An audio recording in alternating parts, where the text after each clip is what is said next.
I can see you, Kirk. Jack. Can you see me? I'm bloodsucker. You dirty work now. Do you hear me? Do you? Set a course. For home.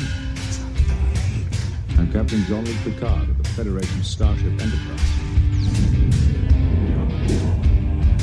Shield inside all ships.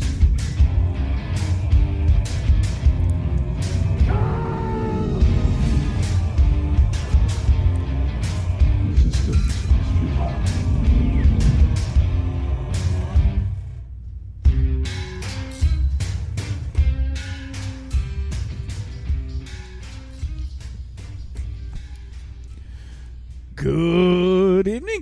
Good evening, and welcome to another episode of the Trek Brothers podcast. If you're listening to us, then you decided to take a break from listening to NPR's Pledge Drive. I'm Chris.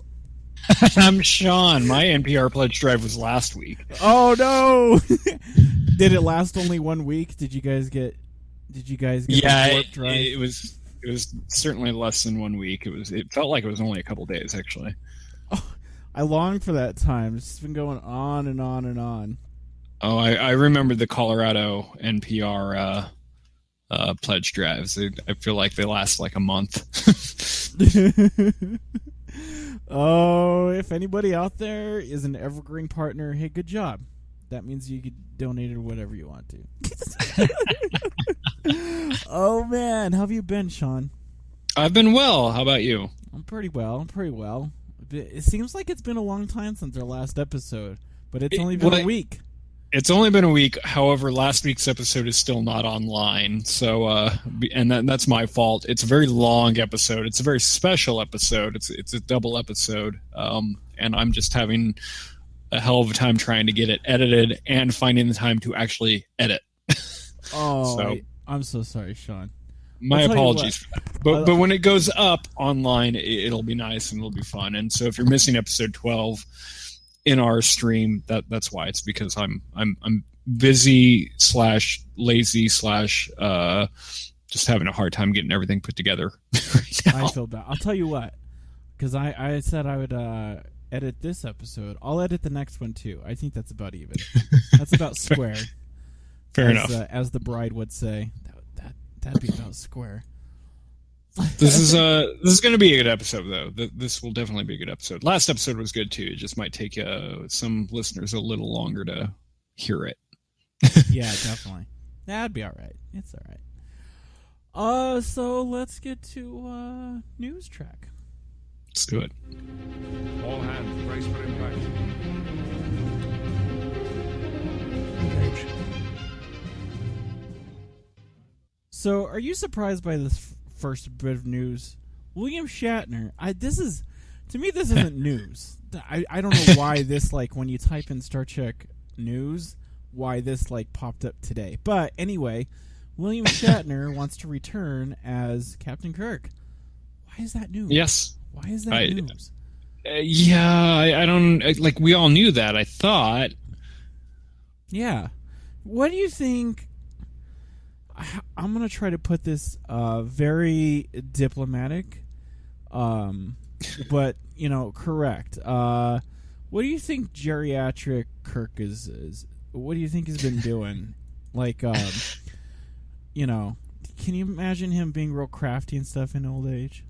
Well, if you take the novels aside, which the novels are not canon anyway, we have Kirk from Star Trek VI, and then we have Kirk from Star Trek Generations, and it doesn't seem like there's a whole lot of time that's passed between those two versions of Kirk. So I don't think he's been doing a whole lot, just in general.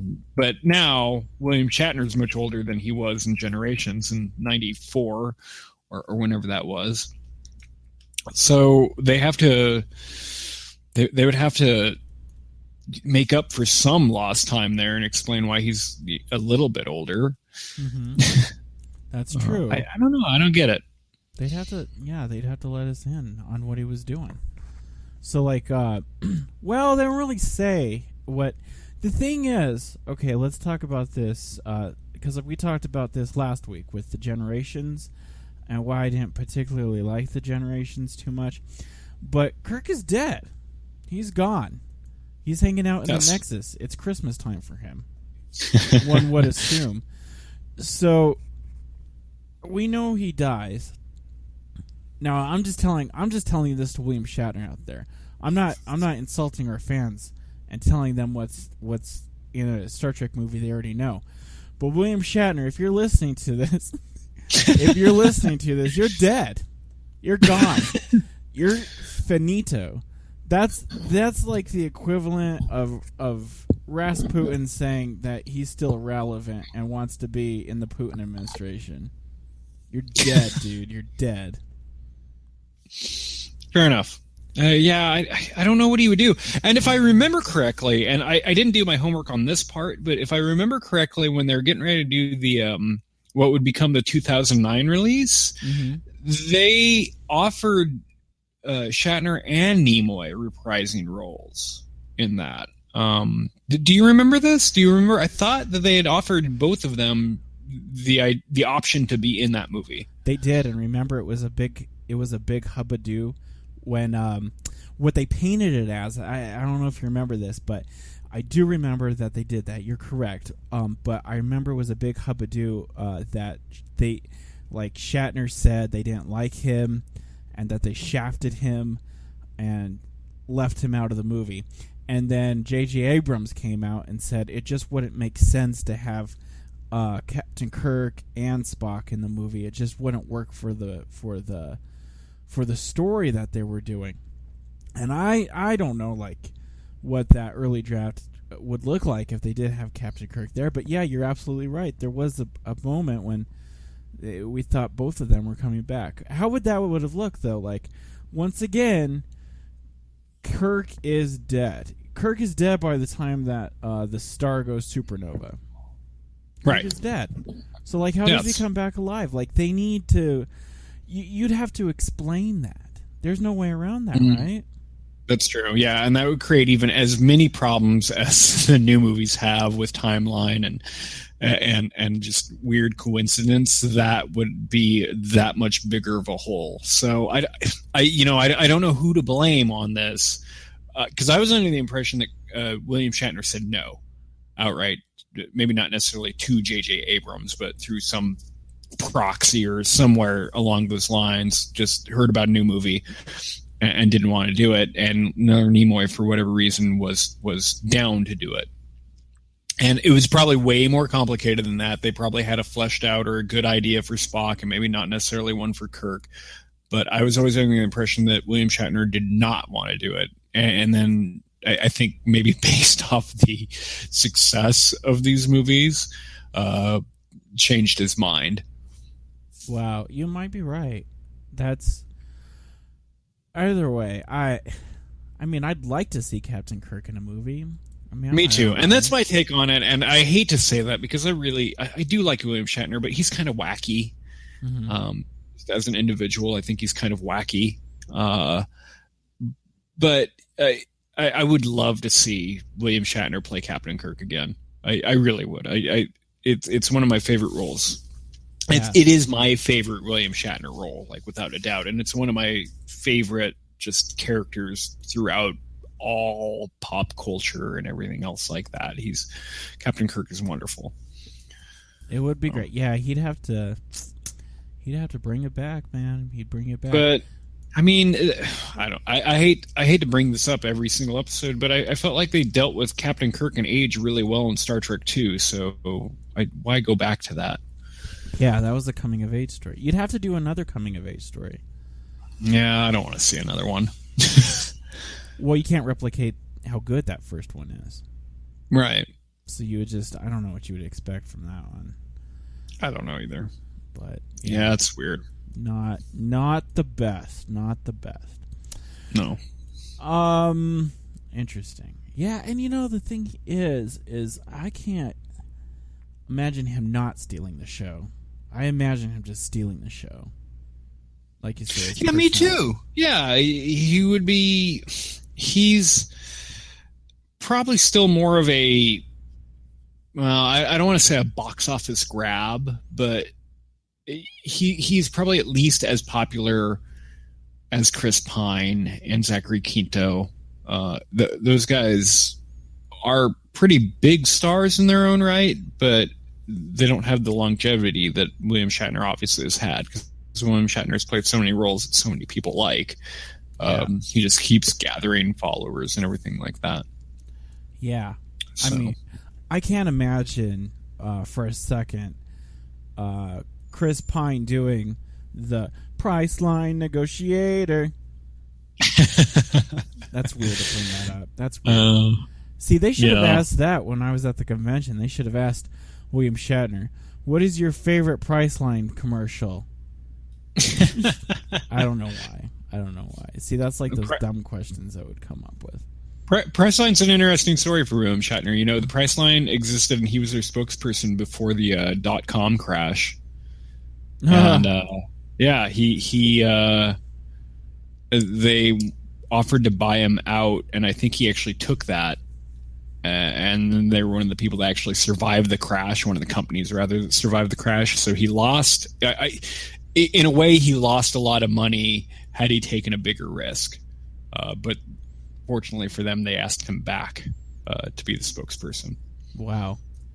It's more complicated than that. I'd have to read up on it again, too, but I remember reading about that or hearing an interview with William Shatner saying that he unfortunately did not take the option to be basically in on the ground level and was fearful of that whole crash in the 90s. And then because of that, when they did come back after the crash and were making as much money as they do now, he could have got optioned in early on and had stood to make a lot more money, which it probably doesn't matter to him. He's not like he doesn't strike me as like a Donald Trump character who is his livelihood is dependent on his bank account balance. He's got more money than he can spend, and we all know that. Yeah, I think he knows. Yeah, and well, we'd have to get like Bernie Sanders to challenge that. He'd be like, in 2012, did you or did you not want to die in that commercial? I can't do a Bernie Sanders impression. I can't either. You are not progressive as a person that wanted to die. I don't know. That's a terrible impression. All right, moving on. So we got a little spoiler from Star Trek Beyond. That's kind of interesting. I don't know what to make of this because, okay, first of all, this is concept art. So, as we know about concept art, just about movies in general, this may not be exactly what you see in the movie. Although it's kind of interesting for two reasons. Number one, for the reason why the ship looks the way it looks, the ship just existing. But number two, the fact that they're bringing in other ships, which is kind of interesting. So, the news is that a leaked concept, and I have to tell you, I'm a little dubious anytime. You should be dubious of anything that says leaked, because I bet you this is out for a purpose to get you excited. I mean, the movie's practically around the corner, right? Can't really leak. Right. Can't really say that you're leaking it. If this happened like 2 years ago, I'd be like, leak. But no, not now. But my point is a leaked image has been posted. It was posted through Twitter first of the USS Franklin. And let me just tell you my impression of the ship in a couple of words, and then I want to get Shaun's impression. This ship looks ugly. What's your impression, Shaun? Well, yeah, I'm looking at it right now. It doesn't look real to me. I mean, I understand that it's supposed to be concept art, but even for concept art, it looks rough. It looks very conceptual, not anywhere near the stage where they're at now. This looks like it was at least a year old, based off just the kind of graphics that they have, because this does not look. It looks like a video game from the late 90s to me, is what the picture looks like. So that's how primitive it looks in today's standards. Mm-hmm. To me.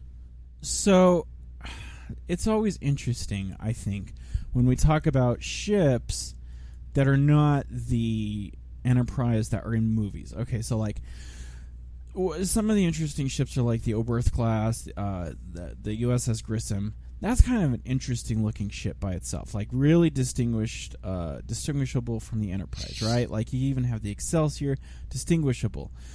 There's a reason why I'm going with this. You know, you have like the Reliant, really distinguishable. Okay, so when I saw this, I agree with you on every single point, but what I would add is, do you agree with me that this looks like it would be a conceptual art piece for Enterprise the TV show? Because I swear it looks the same. Yes, absolutely. It does look very NX-01E. Mm-hmm. Which leads me to kind of, I don't know. I don't have any proof. I'm kind of a conspiracy guy. I'm like Brett Bart over here. I'm the Brett Bart of Star Trek. Which leads me to believe this is not a concept art piece from the movie first, and more or less a concept piece for Enterprise. Which I could be completely wrong. I don't know. What do you think about that, Shaun? Well, I don't know if that's necessarily true. Like, that's a little too deep of a conspiracy for me. I can see why you would think that, and I agree. The thing is, what's his name that does a lot of the art and spaceship work for the Enterprise? Is Doug Drexler is who I'm thinking of. Is usually pretty open and out there with what he's done, and I feel like if this was one of his ideas, we would have already found it. Mm-hmm. Or if it was an idea doing like I feel like Doug Drexler owns the NX-01, and he's even I think I talked to you about, or everybody about this on the podcast at one point in time, about the NX-01 refit, which tries to tie it a little bit more together. Yeah. And sorry if you're in that background. Oh no, you're okay, dude. Because I think we had agreed that concept art is what we wanted, right? That's what we wanted the NX-01 to be. Right. Yeah. That would have been a much more pleasant visual experience. Yeah, because that looked good. Mm-hmm. That said, this does not. I don't think this looks. I don't know what to say. All I'm saying is that looked good. It doesn't look real. Again, like it looks more video gamey to me than anything else, which makes me think that it's not a realistic leak to the film that we're going to see in a couple months. Mm-hmm. Mm-hmm. Oh man, that's coming up. That is coming up, man. You said that, and I got like, oh god, I'm gonna be 31. Oh, you know what? We got to do like next week. This is, I don't know what to make of this, but. In 1 week, I'm going to spoil something right now. I'm going to bring this breaking news up. It's going to be Shaun's birthday in 1 week. It's going to be Shaun's birthday, and you're the. That's true. Yeah, you're the 11th. And what should we get you? What should we do? We should do a birthday episode. Oh, okay. A birthday segment. I don't know. What would be in the birthday segment? I don't know. If you want to come up with something like that.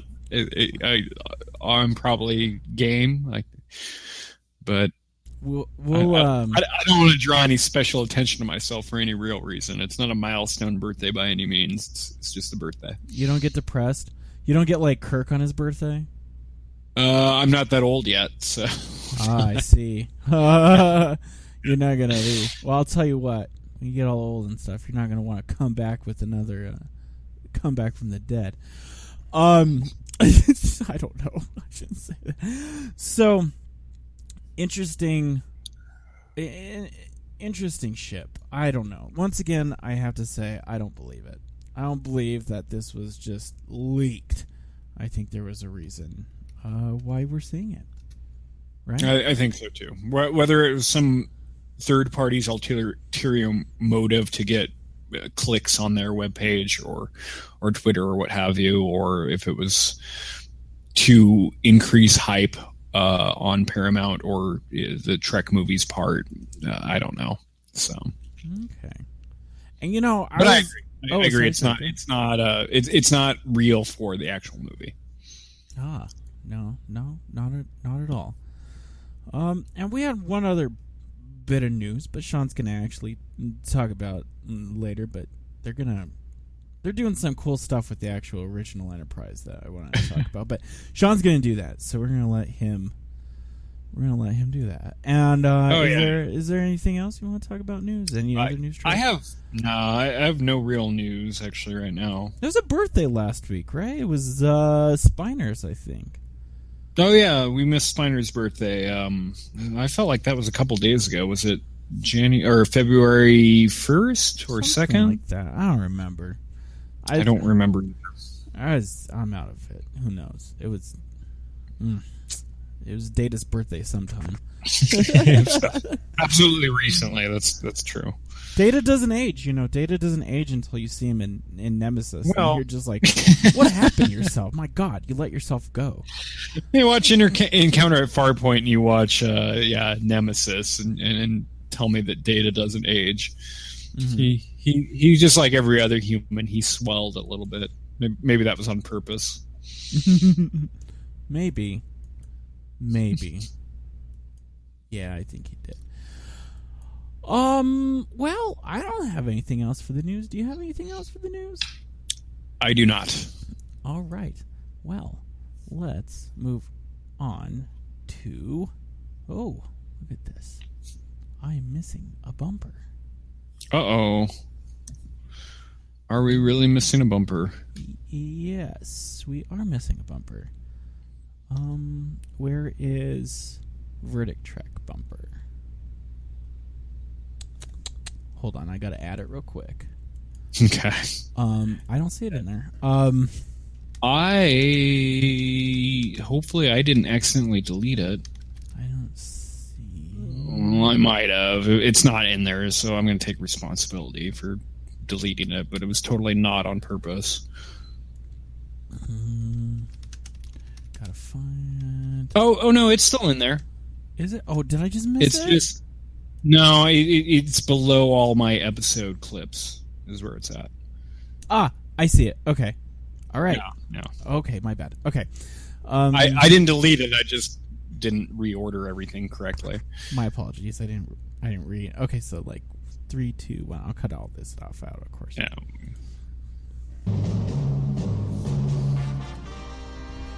Consider your verdict. What is your verdict, Trek, Sean?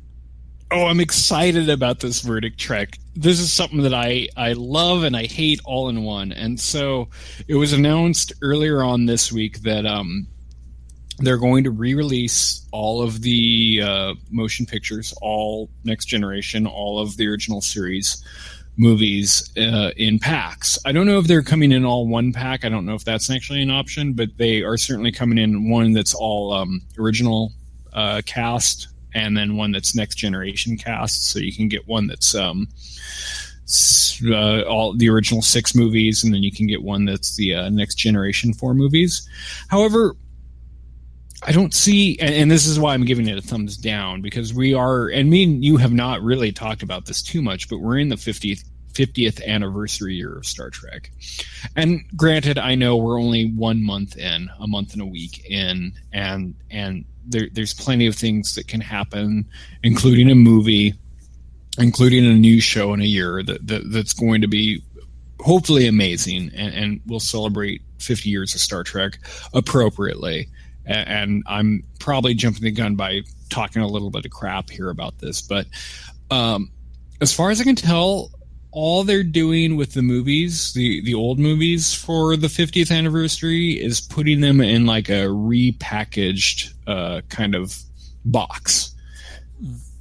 So we have both of them, the Next Generation and the Next Generation and the original series box art that's updated. And the art that's updated is actually really cool. Like, it's nice, but it doesn't even seem like it's an updated art for each movie. It seems like it's an updated box for the entire collections. So they've done 2 that are both really similar. It's a white background with the ship and the main crew kind of in there. And there's no promise of any new sort of special features. any sort of longer editions, director cuts, anything like that. It's just the same old movies that we probably all own, except with some new outside box pieces together. The one thing is that they're really reasonably priced. The Blu-rays for the original 6 are $35, which I think is reasonable for 6 Blu-rays. $35. Why not? Star Trek. It's got the 50th anniversary seal on there, but I'm not the only one that thinks this. So right now, and these aren't out yet. They get released. I don't know. They get released. I think next week is when they actually happen. Is when they're coming out. I don't know the exact date. I'm on the review page because I want to talk about the review page on Amazon. So far, and again, they're not out yet, but so far there's been 8 reviews on Amazon, and out of that, they've got a 2.0 rating out of the 5-star Amazon review. So I'm not the only one who's just like, why? Like, is this really something that we need to have? So just so you know, on Amazon, and granted, 8 is not a huge number, but 12% is given it 5 stars. 4% is given it 12 5 stars. 12% of the people have given it 5 stars. 12% of the people have given it 4 stars. 0 have given it 3 stars. 12% have given it 2 stars, which I think in this case equals 1 person. So 1 person probably gave it 5 stars. 1 person gave it 4. 1 person gave it 2. But 63% of the people that have already rated this given it 1 star. And maybe we're jumping the gun here, but some of the 1-star reviews are so incomplete. Extended versions and special features missing on a 50th anniversary. Slap in the face. Amazon review. Another one is a big middle finger to the fans. The only way they could have insulted the fans more with this release repack quadruple dip would have been them to release it on Betamax. Be kind, rewind. 1 star. Another 1-star review is still waiting on upgraded picture and sound, extended versions, lots of extra features, deleted scenes. Oh, wait. I have all of that on DVD already. Guess upgrading to Blu-ray has no incentive. Paramount CBS really thinks we are suckers and we will rebuy these again. I think the current folks in charge really are out of touch. They have no interest in the fans of the old and are just pushing their new versions of Trek. Sigh. I'm not going to read all of these, but I am going to read one more 1-star review, and it goes, the 50th anniversary of Star Trek, and all of you, CBS Paramount, are doing is a repack? Seriously. What about 4K remastered editions? Or at least one really good HD remastering of the movies? Only the movies, without any features. Is your 50th anniversary set? Shame on you. So I tend to agree with these people. I gave it the preset that I know that we have basically 11 months of the anniversary to go. But why is this all they're doing for the movies? I would gladly wait till September or October or even November. They could have done a Christmas release and done something huge with the movies where they all had director's cuts and all had director commentary. And the art is cool. I appreciate that, but I want more than that. If they're going to re-release them, don't just repack them and send them back out, because we already have these on Blu-ray. It's not like we've been waiting for years and years to get these on Blu-ray like we are DS9 and Voyager. Like they've been out. All the movies have been out on Blu-ray for years now. So do something special. Like, please do something more than what you've already done with them. At this point, I would rather go buy them individually on Blu-ray, because I know some of those special features are actually included that I want to watch, and I'm not sure about these repacks, if they're just the movies or how many special features are actually included in them, because again, they haven't released any of that information either. Wow, I didn't know these were like this. Well, I gotta add something. You know what this reminds me of? And this is old news, but what's your opinion? Because this reminds me of the fan collections. when these came out, the fan collections, like I thought, oh, these are really cool because they would release like episodes that were dealing with the same topic together. And look at them like right now. There's like a Klingon one, a Borg one, a Captain's Log one, a Q one. And at first I was like, oh, that's really cool. And same thing, I thought there would be like an added, like somebody talking about the Borg, somebody talking about Q. Same thing, but then to come to find out, they packaged these episodes to deal with this one topic and really just to make money. Do you think the same thing? Well, I know exactly what you're talking about because I didn't own them, but I had a couple of friends, probably including you, that owned a couple of those collections.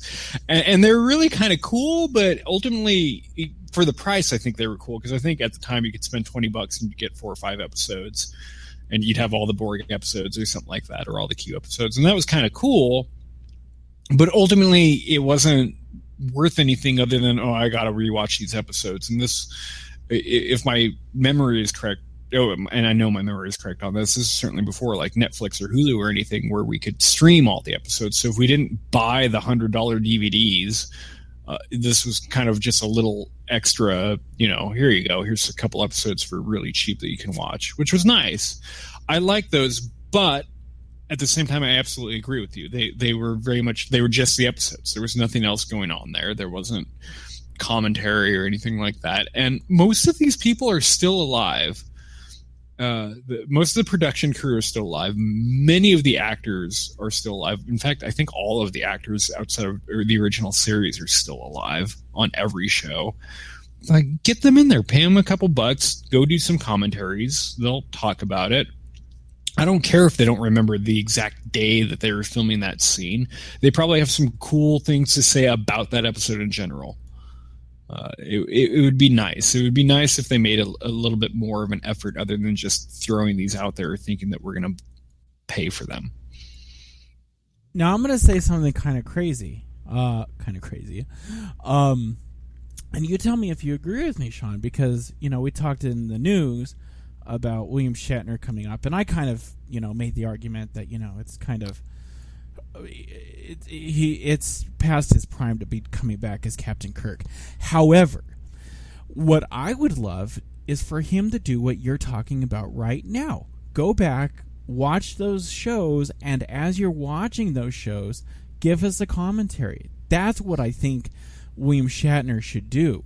Instead of wanting to come back as Captain Kirk, come back as William Shatner and come back as a person talking about the shows.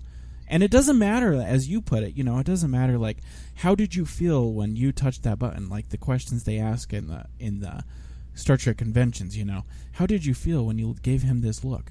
No, I don't care about that. Like, what is your impression of this now? Do you agree? Yeah, no, I absolutely agree. I mean, I'm sure they have like weird random memories that we want to hear. Like, I'm sure that William Shatner as Captain Kirk has an interesting story to tell about, when we were on this set, something weird happened, or at this point in time in Tribble of Tribbles, I was eating this chicken sandwich, but it wasn't actually a chicken sandwich. It was, a hamburger or something like that. Things so simple like that would be amazing to have. And unfortunately, they could have done this with Leonard Nimoy. They could have easily done this with Leonard Nimoy. And whether or not the actors would have been down or not, or how much money it would have cost, I don't know the logistics of all of it. But the thing is, the possibility was there. And maybe DeForest and Jimmy Doohan died a little bit too early to revisit those episodes in commentaries as we know them now. But William Shatner and for sure Leonard Nimoy could have done that, and that would have been great to have Star Trek the original series, the Shatner Nimoy cuts or the Shatner Nimoy commentaries, and they could have sold it for an ungodly amount of money and just re-put every episode out for another $100 or every season out for another $100, and we probably would have bought it. Yeah. Oh, and they absolutely. still can, and he still can. William Shatner still can. I mean, he just needs to buddy up with Paramount and figure out how to do it. It would be worth it. I understand that it was, well, for him, 50 years ago or less, but they could have talked about it. They do commentaries on the movies.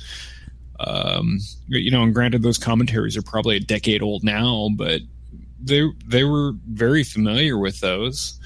One of my favorite commentaries, as a side note, happens from Roger Moore on his James Bond movies. He does I think it's 7 James Bond movies that he started.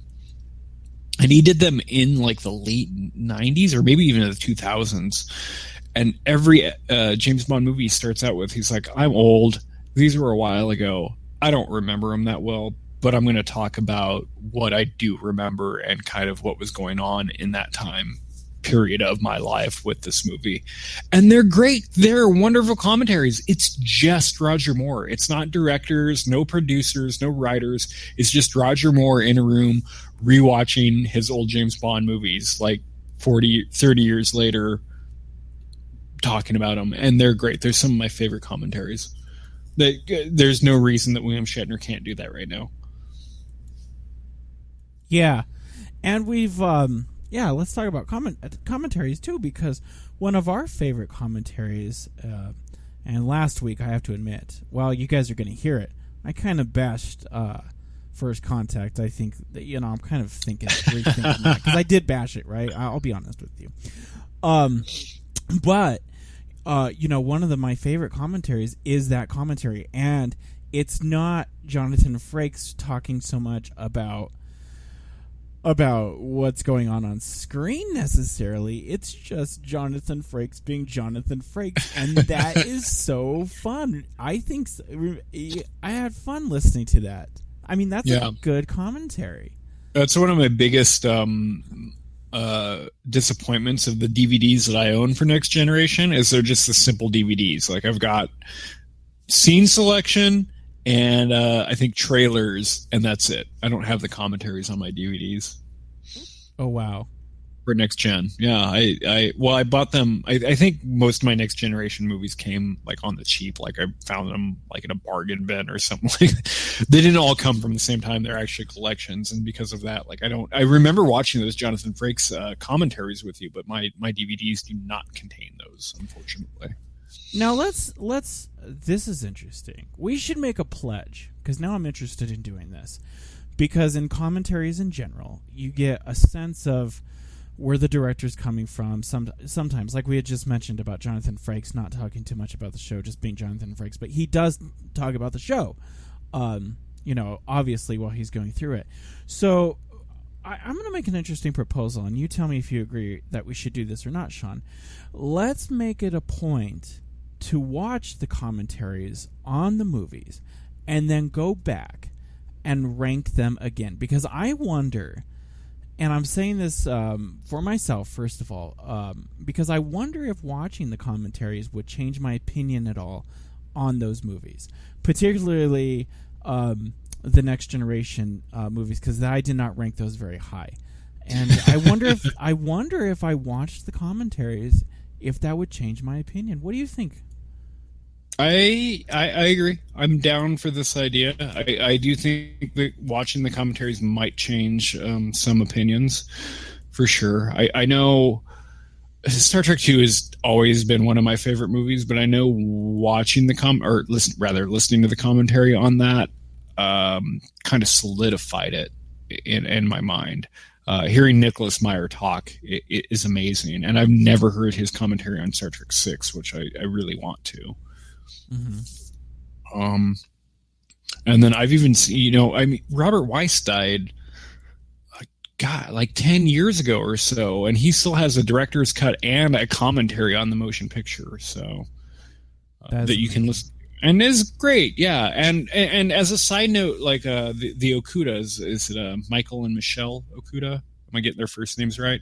Yeah. They do text commentary on all the original series episodes and all the original series movies, and it's a little more nerdy. I'll say it's less production based and more within the canon kind of Star Trek universe based. But it's also worth a little read to have those text commentaries going on. I don't know if you've ever watched any of those, Chris, but I have not. However, Michael Okuda does.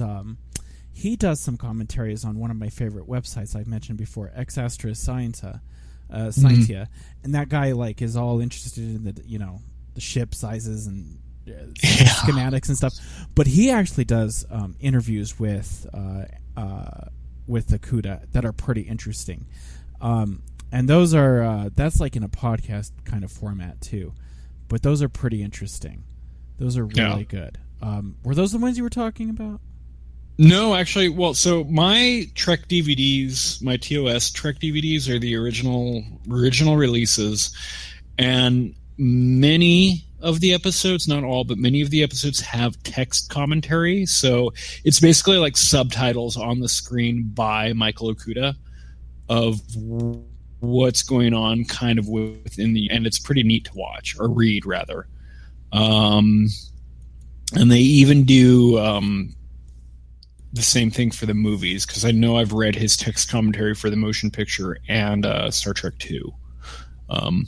Again, it's not super production based, it's not very outwardly, but it is very inward Star Trek universe. So in that way, it's appreciative, but it's all text. So if it sounds like something you don't want to like read, you don't really have to pay attention to it. It's not obtrusive like an audio commentary is. No, it is like an interview. Like we're talking now. But yeah, it's really, and I posted a link right there. Maybe we should post that on the website. But it's really cool that he does that. It would be interesting. Do you know if Jeffries is still around? As in Jeffries too? Because that'd be a person I'd be interested in hearing from as well. I don't know. I know he does some of the special features on the original Trek DVDs, as in he's talking on them. But I don't know if he's still alive or not. Wow, that's kind of a shame. I hope he's not. And it was Denise I hope he Okuda. is. I think I called her Michelle, but her name is Denise. And I just looked up. Matt Jeffries died in 2003. That is a shame. That guy, yeah, compare, the thing is, and we opened it up talking about, oh God, I just forgot what I was going to, concept art. I don't know why I forgot that. Compare the concept art that he does. Very interesting, I think. He's really responsible for a lot of intricate parts of the look of the Enterprise. But compare that really cool. I mean, he came up with some really cool stuff. Like, you look at that, the early concept designs for the Enterprise, and you could just imagine those ships being in the movie. Like, some of those are really cool. Almost to the point where, like, I think he's about on par with the feller McQuarrie, sorry, from Star Wars. I mean, they're that good, that impressive, beautiful. It's not, and he's. My point is like that stuff is not from an era when they had computers. It looks beautiful. Right. Now we have computers, and the stuff doesn't look as beautiful. It's probably not as thought out logistically as well. Yeah. Would have to guess. I don't know. So, yeah, we went on a tangent there, but to bring it back home, I wrote this in our show notes. Art is not enough for our 50th anniversary. Art is not enough. Those DVDs and Blu-ray discs should be filled with just to the max of bonus features. Just everything they can get from every person that they can get. Just talk to everybody, anybody. We'll eat it up. I know we will. Like, there's no reason to not have them, because ultimately I'm not going to buy a Star Trek DVD that I already own, or a Blu-ray that I already own, just to watch the movie. Like, I'm going to buy it for all the special features. Yeah. Oh yeah. Because you want something new, something exciting. Yeah. Something good. We know what we want. We're Trek fans. Yeah. Hey, that was a good one. That was a really good verdict. Thank you. Oh, mine isn't as good. No, mine's all right. So I'm gonna get. I don't know why I wrote Bernie Sanders here. I'm feeling like on a Bernie Sanders thing. I'm all into the guy. I'm into the guy. So what I want to talk about, something that I love in Star Trek, is money.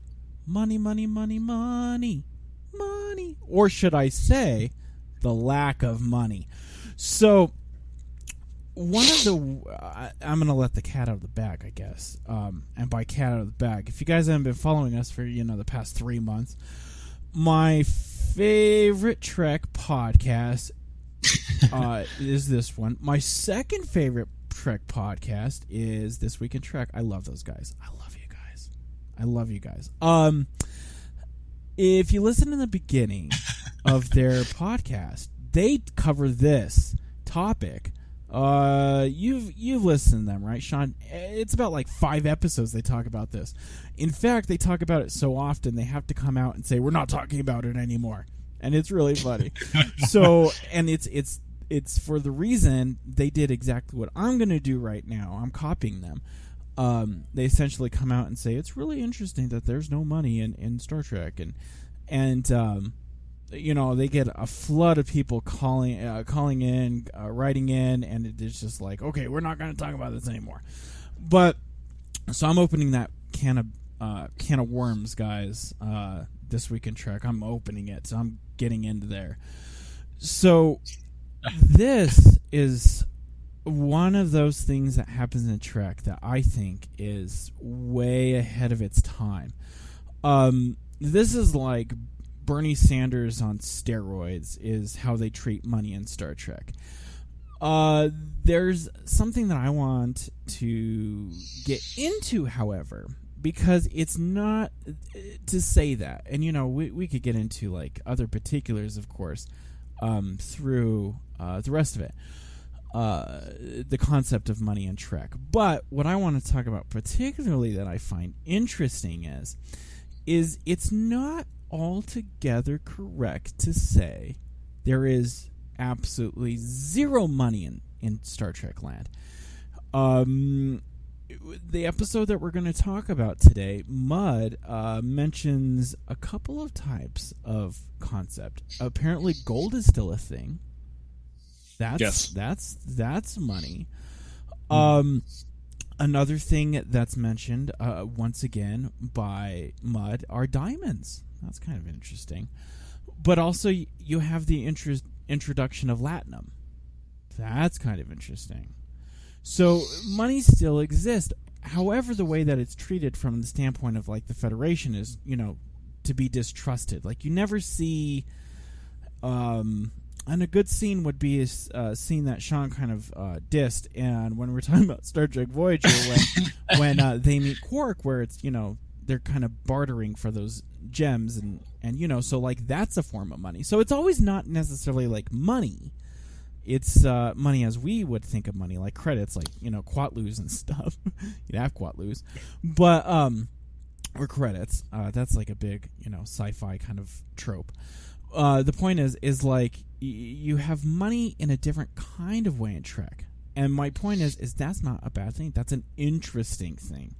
That's an interesting thing because it doesn't ignore the fact that money is never going to go out of vogue, and I think it's just ahead of its time in saying that money as we know it is going to go out of vogue.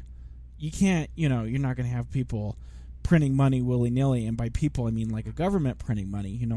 You're going to have a independent system where people make their own money, like Henry Mudd dealing with Harry Mudd women being a type of money, let's just say. So that, from that standpoint, I think offers a lot of interesting storylines that when you bring up like money and bartering systems and things like that, individualistic types of money. And what's really, if I could ever get anybody from history to talk about money in Star Trek that would be kind of interesting, would be Alexander Hamilton. I'm interested in Hamilton. By the way, everyone should check out Hamilton the musical. But what would he say about it? Because Hamilton would say that you'd have zero regulation on the money. So let's say let's say you have Quark selling gems that are worth a certain amount. You have Harry Mudd selling women worth a certain amount. There's no and they're like their misappropriation is so much so that like you can't trade one for the other because you don't know what the bartering systems are too different. So the purpose of the Federation would be, the centralized bank would solve that problem. But what's interesting is you tell Hamilton, you'd say, well, guess what? Like in the Star Trek universe, it's A-okay. You don't need that. You don't need that money. You're good. You're all right. You need something, you go to the replicator. And Hamilton would be like, what? What do you call that? And you call that Bernie Sanders. But anyway, but I love it. I'm going to just say, I love the way that there is not a mainstay concept of money in Trek. I love it. What do you think, Shaun? I'll follow that up with a question. I just want to ask you, even in DS9? No, I don't like that. Well, here's the thing: is it goes the opposite direction, right? Because I think in DS9, that's we talk about this like bit by bit. We get into why we don't like DS9. And I think one of the things why I don't like DS9 is because it tries to and we've mentioned this in terms of religion. We've mentioned this in terms of conflict. Now that I'm talking about terms of money, let's take it the exact opposite. They have to go insane with it. Where money does have a concept. So much so that DS9 is, by its very nature of its existence, is a trading post. Quark and the way that he acts, and the Ferengi, the way that they're done, and talking about how Shaun brought up, do you like that? No, I don't like how they started trading money, and particularly in the Ferengi. You can't leave them alone. I don't like how they traded in DS9, because the Ferengi from TNG completely different. Indeed, I like, and let's even get into this because they go through a transformation even in TNG. Early TNG, they're kind of like these weird creatures, like like in Last Outpost, they're like savages practically. They were supposed to take the place of the Klingons from the original series. Yeah, really. Real aggressive. Till later, they're portrayed differently. Very different. Go on. And later on, when you get to the episode "The Price," they start becoming more commodity kind of people, and to the point where when you get to DS9, it's like overly ridiculous with the money thing. And I'll give you an example. I'll give you one example, then I'll shut up, and then I'll get Shaun's opinion. When we make fun of that episode, Alan Moraine, Count 2-4, when we make fun of that episode, at the end of the day, what is he doing? He's gambling. Money, money, money, money. Everything drives it to the point where it's like storyline after storyline. If you're going to deal with Quark, it's about money. What does Quark do when he is going on these missions? Do you remember that episode that I talked about? I think it's like AR, Assault on AR, the base or whatever, where Nog loses his leg. He's sent there as a representative, Quark is, as a representative of the Ferengi Empire to see who they're going to sell arms to. I'm really appreciative of the social commentary that they're trying to say. We could talk about the Reagan administration and selling arms and things like that. Like that happens in real life, and I appreciate that commentary to an extent. To the extent that I really don't like that's driven the Klingons. That it's driven the Ferengi storyline. So no, I don't like what DS9 did with money. So I guess I should do an asterisk, next to that. I love what Star Trek did it, but so much of DS9 ruined so much of what I love, and money is one example. Okay, what's your opinion, Shaun? Well, so I guess I'm going to add a little bit of comment on there. So the original series there's obviously currency, but the goal or the goals of most, if not all, of the crew are not to gather money and hoard money or who's the richest or anything like that. The crew, Kirk and Spock and McCoy, all the humans, even like throw Spock out of that, Kirk, Scotty, McCoy, Uhura, Sulu, Chekhov, none of them seem to care about money or anything like that, but it does exist, and we'll find that out in this episode too, where they want to buy lithium crystals. But I do love that. I love the idea that money and making money is not the driving force. It still exists, and you find it even in Encounter at Farpoint. Dr. Crusher wants to buy the bolt of fabric and wants to charge it to her account. So there's some form of currency happening, because there has to be some sort of barter system. Because granted, if you have replicators, you can get, whatever you want, but maybe if you go on a planet, they have a material that you want or a fabric that you want.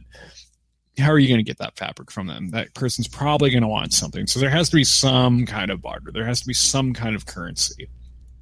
And the Federation, most likely, and this is my suspension of disbelief because it's never truly talked about, the Federation probably has some form of standardized currency. There's probably some form of standard, like basically like a euro or something like that, or even like the American dollar, but for the entire Federation galaxy that they all decided on.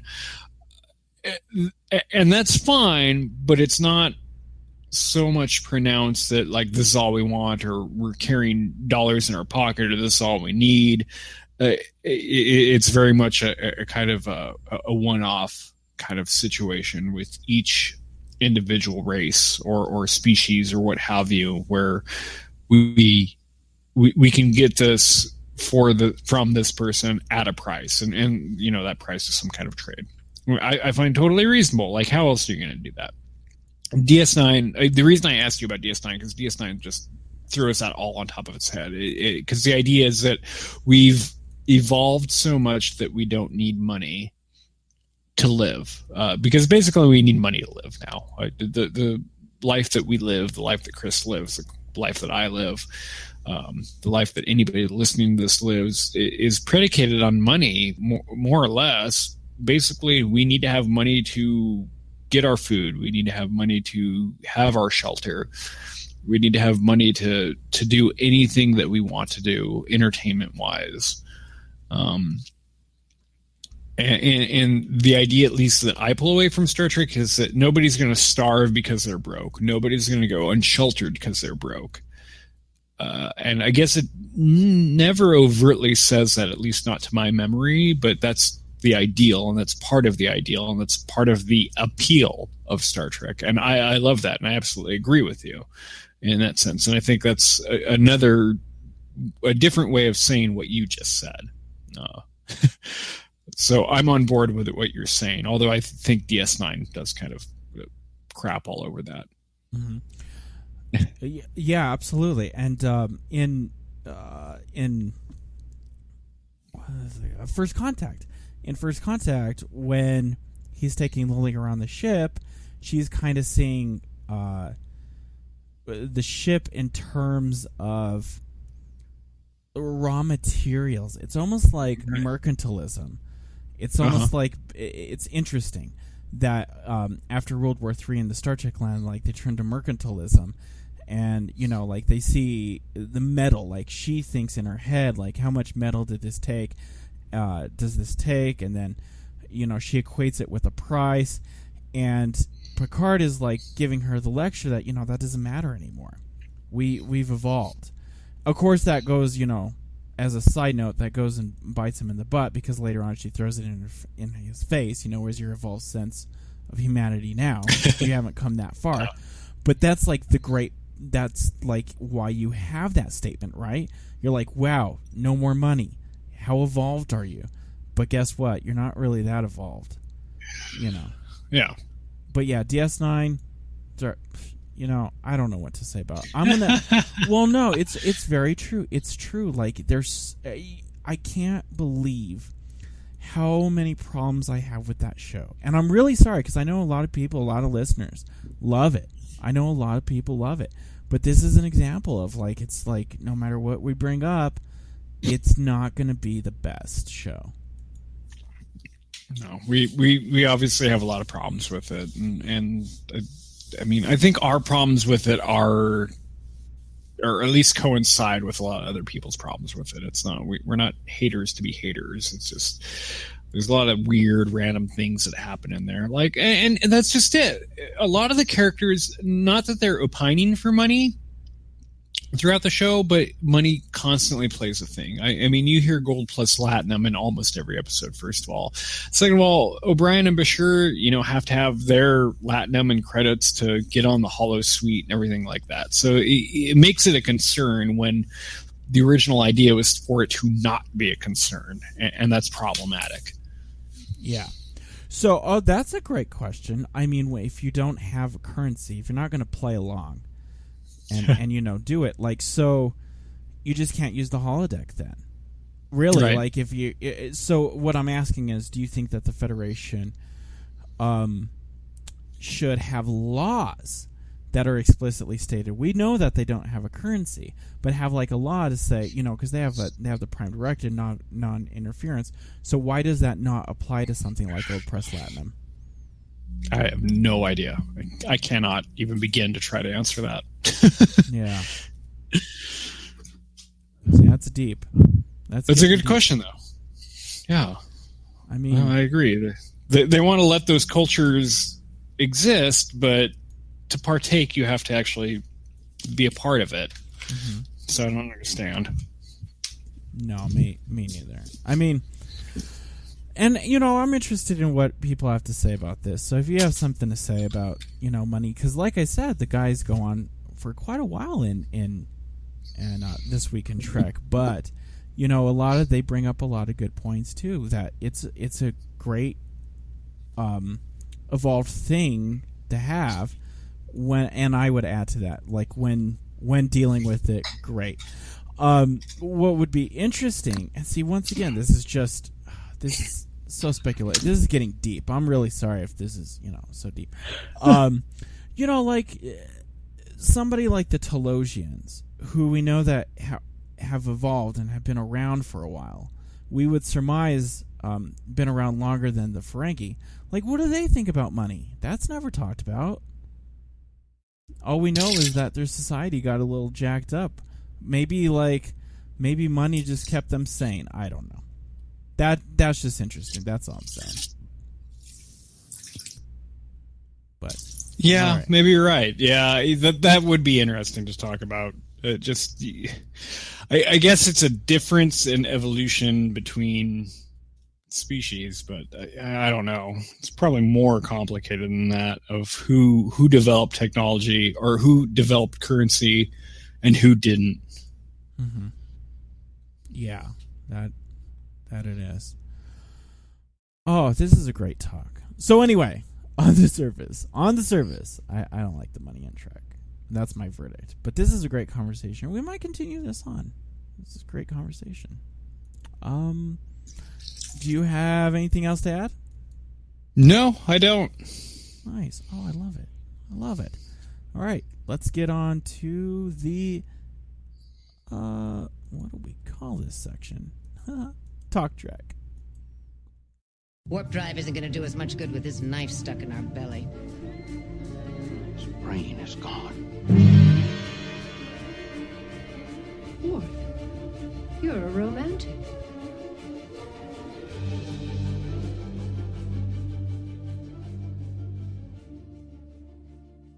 So I have... Oh, sorry. I swallowed something there. I have the weirdest question for Shaun. It's not weird. I don't know why I said the weirdest question. So I have a question for Shaun to start with, and everybody at home listening.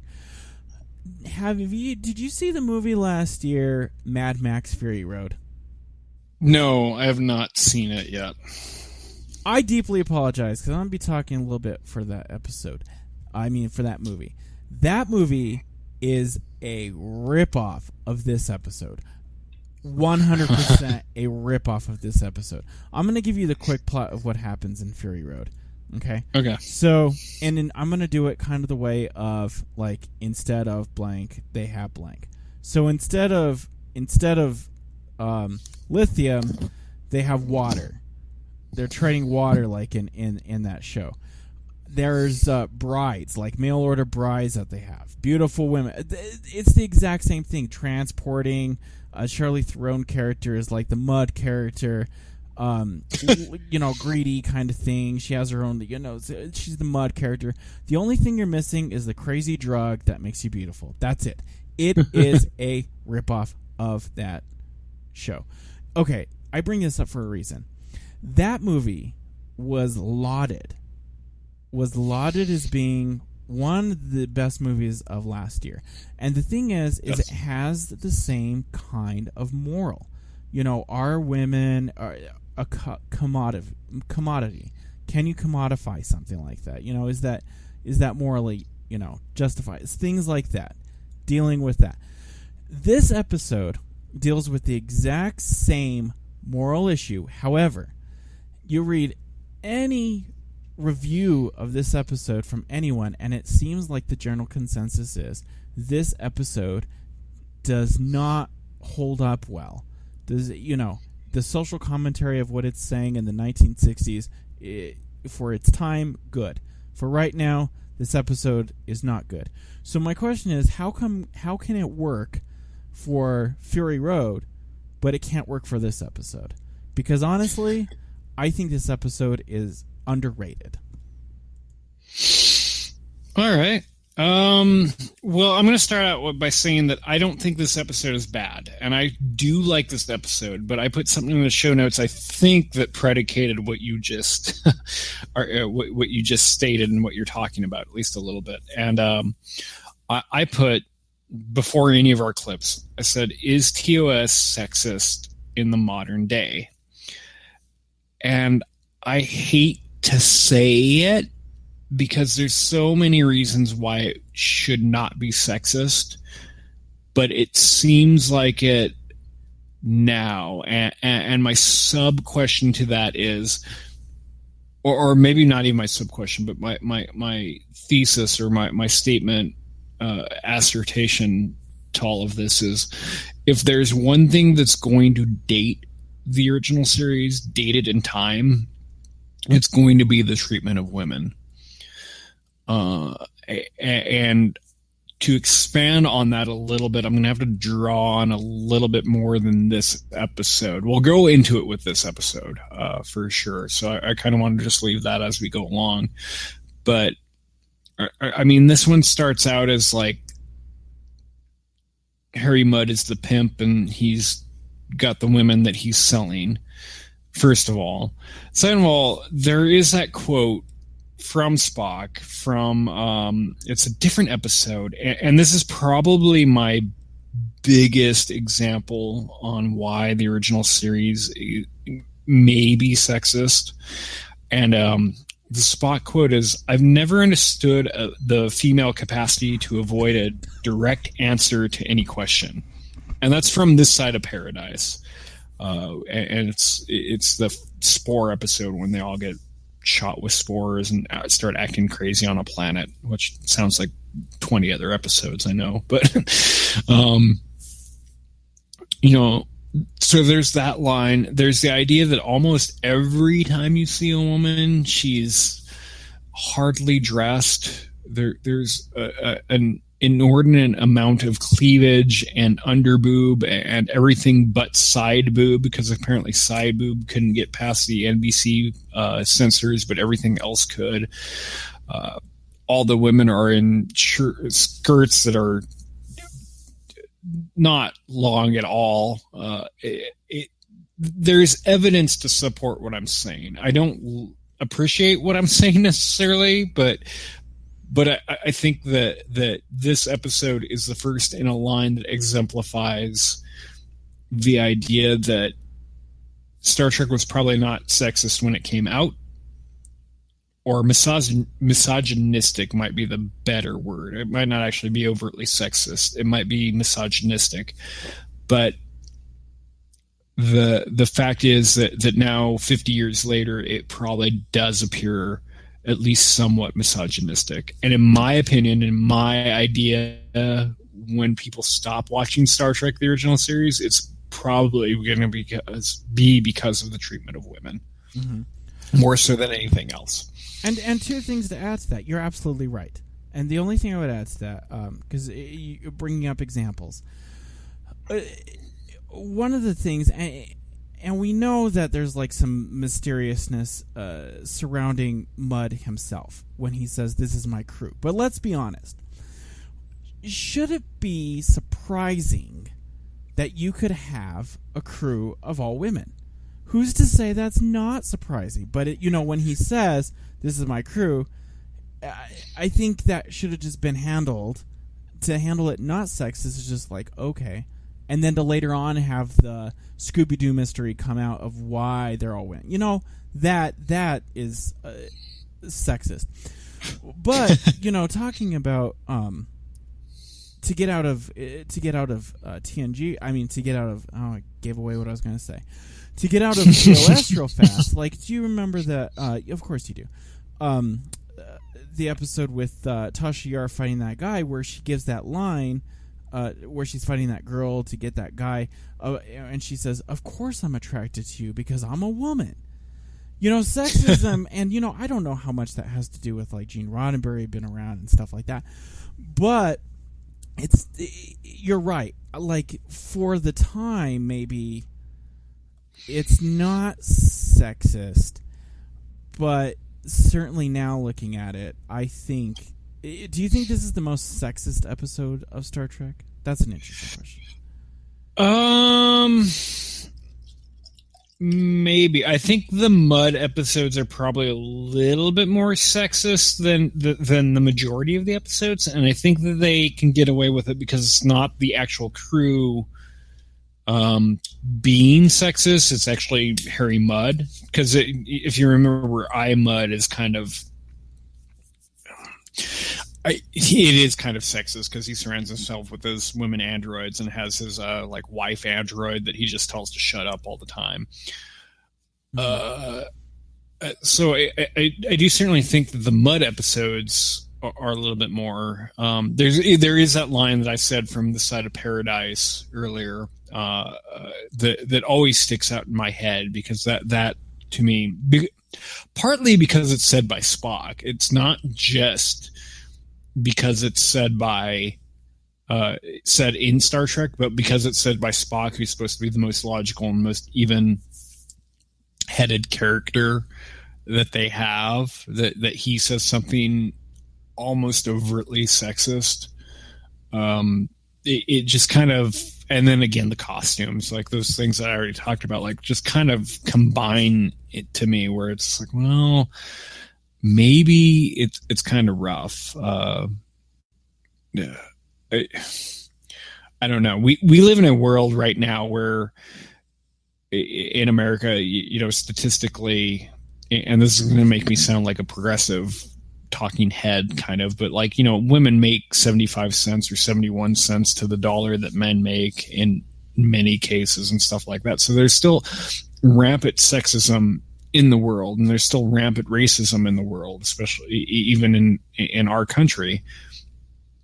And I don't want to get too political with this, but Star Trek was supposed to break down a lot of those barriers, and did break down a lot of those barriers. However, one of the last times we talked about how Dr. King convinced Nichelle Nichols to keep going and saying, you don't need to be out in the streets marching. You're marching on screen for us. And everything that you're doing is just as powerful as anything that we're doing. And that's amazing. And the idea that there's the first interracial kiss in Star Trek is amazing. And the idea that there's a global unity out in space in Star Trek land is great. And it all happens. However, and I think their heads were in the right place. They just sometimes got sidetracked. And I mean, sex sells. We all know that. And women being sexy sells. So I think Star Trek probably fell victim to that at least a little bit in the 60s. Yeah. Make a really convoluted point there. No, not convoluted at all. Kirk does nothing in this episode that's redeeming to me, because in the very end, one of the storylines that ruins that ability to be able to fight against sexism is the fact that you have to give in because you need the damn lithium, and what do you have to barter with? The wind. So it's just like, if they didn't have the storyline of the needing the lithium, you just like go, oh, I know what they're going to have to do. And, the miners, and just, that is just really, no. But I want to say something real fast. Because I'm trying to redeem, I'm trying to redeem this episode. Because it does get like that rap of like, all this episode is about, a social commentary of sexism. But let me go ahead and add another spin to it, and let me get your opinion on this, Shaun, because I try to think about this episode in this regard. So obviously, they talk about miners, and to do this, you kind of have to like ignore like the ulterior motives of Mudd. But being a person of history, I try to think about it in terms of what was going on in early American history with Jamestown, where Jamestown had a shortage of women. That was a big problem, because then, you can't have a vibrant population. First of all, you're starving. Second of all, you have native problems. And, third of all, it's a sausage fest. So, women are necessary. So you have those early companies, those companies from London, that are sending over essentially mail order brides for these men to keep it vibrant. And I'm trying to like think about this episode in that terms. Is maybe Starfleet, the Federation wants these outposts to succeed, and maybe like Harry Mudd is one of this like London company. Except in, the 23rd century, is a London company ferrying women. I try to think about it that way. And when I think about it that way, I'm like, okay, that's okay. I'm okay with that. But once again, it takes a big, that's a big leap that I had to come up with myself. Otherwise, I just say, yeah, that show is about, sexism. Or that show is just sexist. I don't know. What do you think about that? Right. Well, again, so I guess I'm going to elaborate on this from what you said and bring it into the Harry Mudd episode, where Kirk knows that he's being affected by these women, but is yet strong enough to for the most part, not be influenced by the women. However, everyone else in the crew outside of Spock, all the other guys, mostly Scotty and McCoy and the navigator that I don't remember his name because he's only in this episode, happens. Like Ferris or Farrell. I think it's... Yeah, something like that. It's one of those things where it puts... What it does to me, at least, is it puts Spock and Kirk above that kind of thing. Like, they're not flawed characters in the original series. They're the ideals, and the other humans around them end up being the flawed and the kind of here's how we're going to poke fun of. Or not even poke fun, but how we're going to satirize and comment on what's happening in today's world. So what do you think that does with McCoy? Because I know you like McCoy. It's kind of I do like McCoy. Yeah, and in this episode, McCoy is not... I don't even know. I think maybe he's the bridge of the gap because of the scene, because he's very taken away. But because of the scene where she sets off his medical machine, and that to him raises red flags of, oh, these women aren't quite natural or legit or whatever the adjective is there. And that makes him go to Kirk and say, I don't understand what's happening here. Most women, if they were aliens, they would probably be smart enough to not actually send alerts to my medical bed to make it go beep, beep, beep. So he's the flawed one that can rise above, I guess, in my opinion. Yeah. And yeah, you're yeah, that's interesting. Well, I asked because McCoy kind of seems like out of place in this episode to me. Like, he's not like the kind of McCoy that I would expect McCoy to be. I was a little surprised by his... Scotty not so much. Scotty's kind of a perv in this episode. He's like the biggest perv ever. Well, let us not forget that Scotty just legit kills a woman later on in the show. Not this episode, no. But in the series. So. Yeah. And if we want to talk about sexism... I don't want to talk about this right now, but I was hesitant to bring it up, but I'm going to bring it up right now just as a side note. Like, I'm very much aware of Wolf in the Fold is an episode that exists in Star Trek that is probably pretty sexist. And when we eventually and inevitably get there, like, this conversation will come back up. Because that episode, more so than I think any Trek episode ever, is sexist. Yeah. That episode's probably rough, and I'm just gonna say outright that's my least favorite episode of the original series, and one of my least favorite of all of Star Trek. But we're not talking about that right now. We will get there. I want to talk about one little tiny thing before we get to the whole talking about what's going on in the episode and the ship and things like that. I want to talk about Viagra real quick. Kind of weird thing to say. So I guess on the face of it, we say that this Star Trek episode kind of anticipated Viagra. But in real life, not Star Trek world, there is a female Viagra, and there is a controversy about it. And the controversy is that women go through the same things as men, and the point is like it did cause a lot of controversy a couple years ago when it did hit the market and things like that.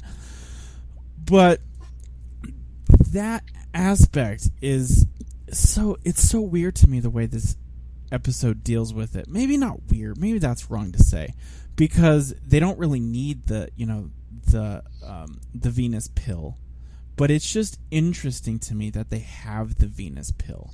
That's just like one extra thing that they threw in there that Mudd feeds the women, and it's just kind of what I'm asking is, why do you think they have that pill in this episode?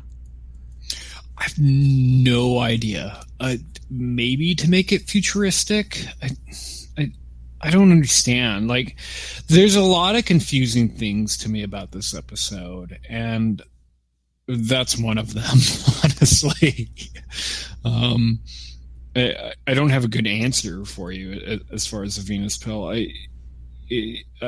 I guess it's to make it a little more science fiction-y, where you have to have the allure of these women and how Mudd is able to actually sell these women. I know there's that whole like weird little plot where they all come, like the women want men because they all come from worlds where they're not going to get married, but he takes them to a world that sounds very similar to ones that they came from.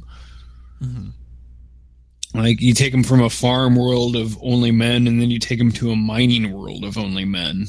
That's Eve's case, I suppose, but I don't understand. And honestly, to answer your question, I don't know. Mm-hmm. And what else was I going to bring up? Okay, so this is one, before we get into the episode, this is one last little thing. This doesn't have to deal with women at all. Don't you think that if you are on a ship that, and we could talk about Voyager too, because this has the same thing. Well, Voyager's a little worse example because they're stuck in the middle of the war. Maybe they're not good.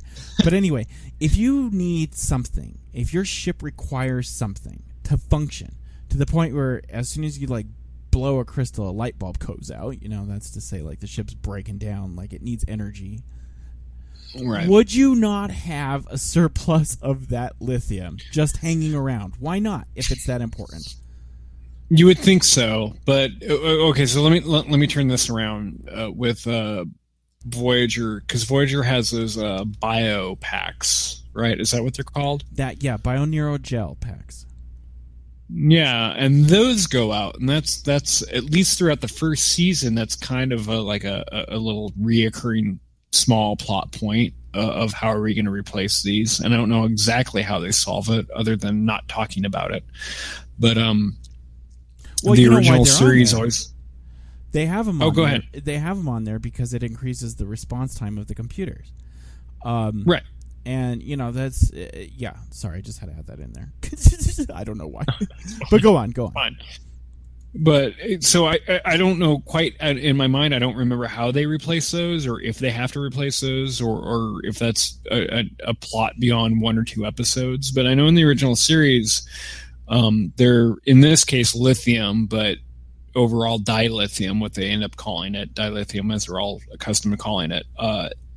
They're always having problems with it, where it's like, oh, we're going to burn up the dilithium, and it's almost like a gas kind of situation where it's like we're going to run out of gas. Like it's just going to happen if we keep doing this. Like there's just a finite amount of energy. Excuse me, and that was one of those things when they started doing Next Gen.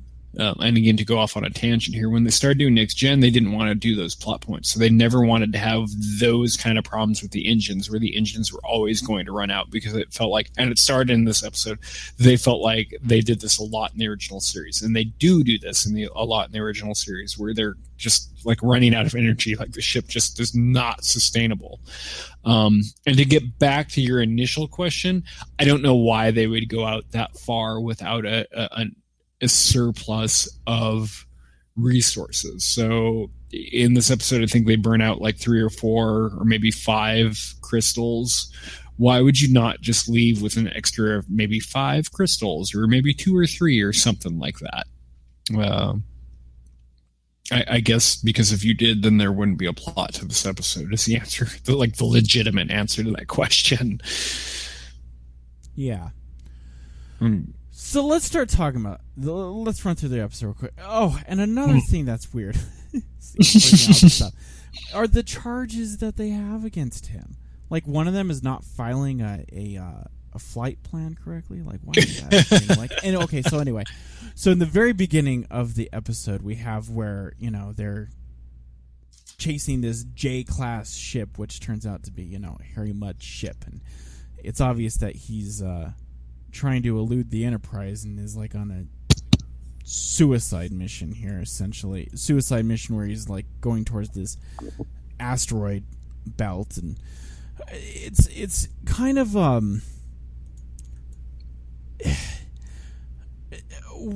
okay. Would you, if that was going on, because Kirk, what I'm saying is Kirk is later on is really mad about this, that this happened. So much so that he's like, as soon as this guy, because he gets him aboard, and as soon as this guy's on board, and no matter his condition, I want to talk to him.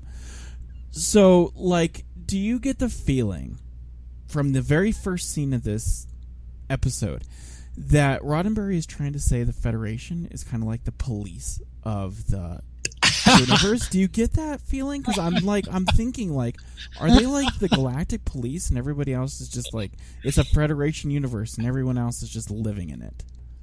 Yes, and the first thing that I wrote down in my notes, because every time we go into an episode, and every time I watch an episode for this podcast, I write a little bit of notes. I write notes down for the actual episode because feel like I might forget things from the episode if I don't write them down. But literally the first line in my notes reads this: "Cops of Space?" ? Great minds, man. Great minds. So yeah, I don't know what they're doing. Like, why are they running after this little tiny cruiser who seems to have violated some things, and they're just chasing after him?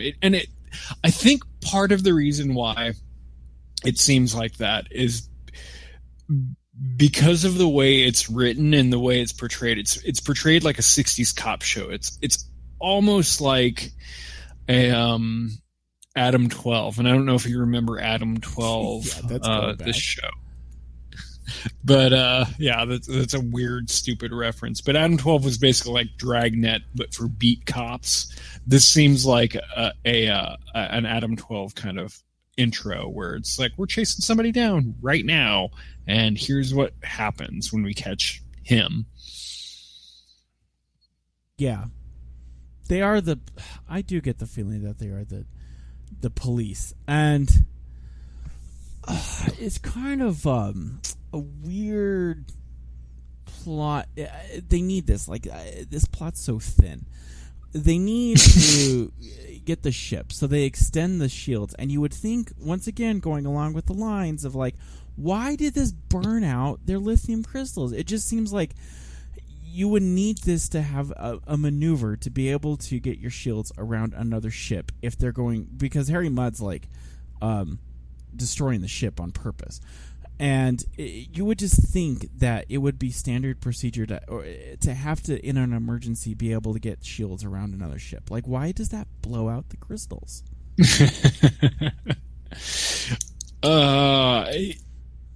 I mean, I guess that makes a certain amount of sense if you think of the shields as something that goes literally around the ship, or maybe even spherical or oval around the ship. Mm-hmm. That if they're going to extend them out, it takes more energy. But why would you do that to rescue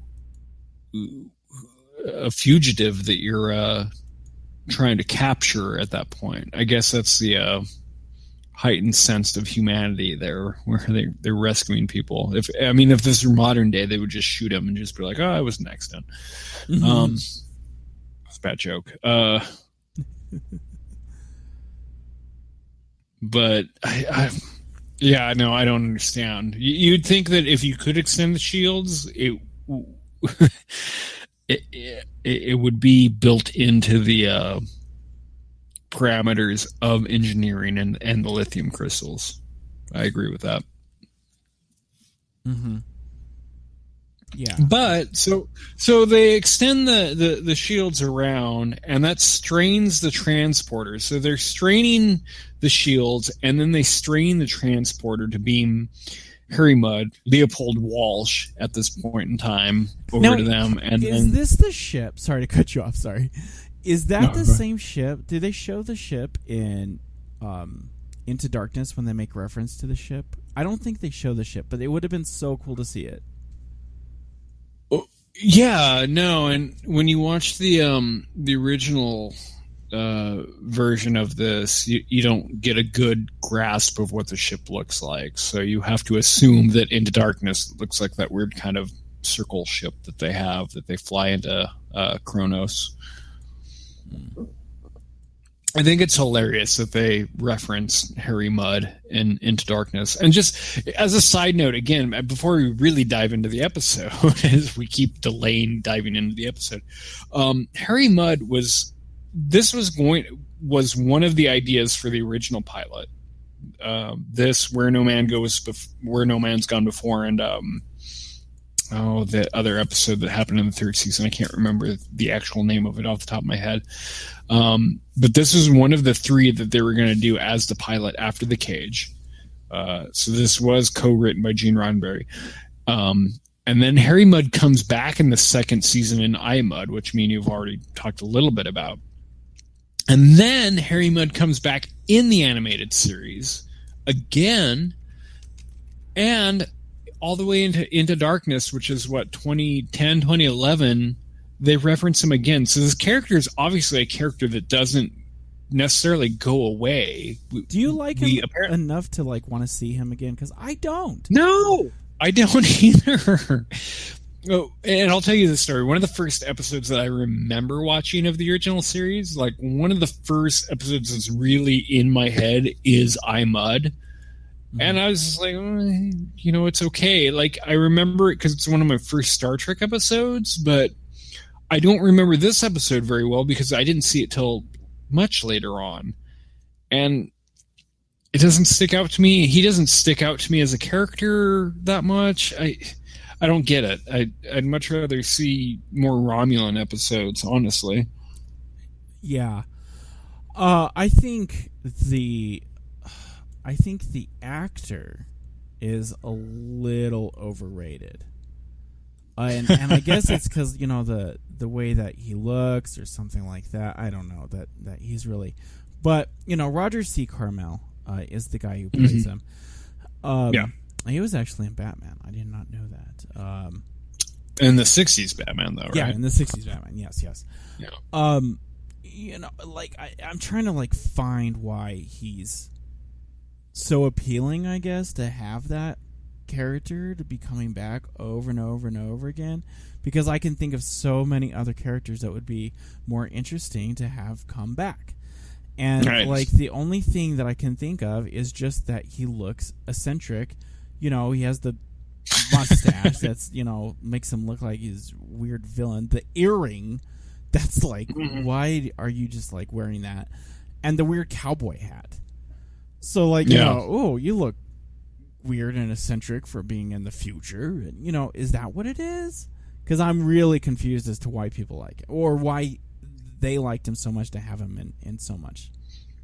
Yeah, I don't know. I don't quite understand either. I don't think he's he's not a beloved character of mine. I'm fine with him. I'm not anti Harry Mudd. I just don't quite understand why he would be so popular. Yeah.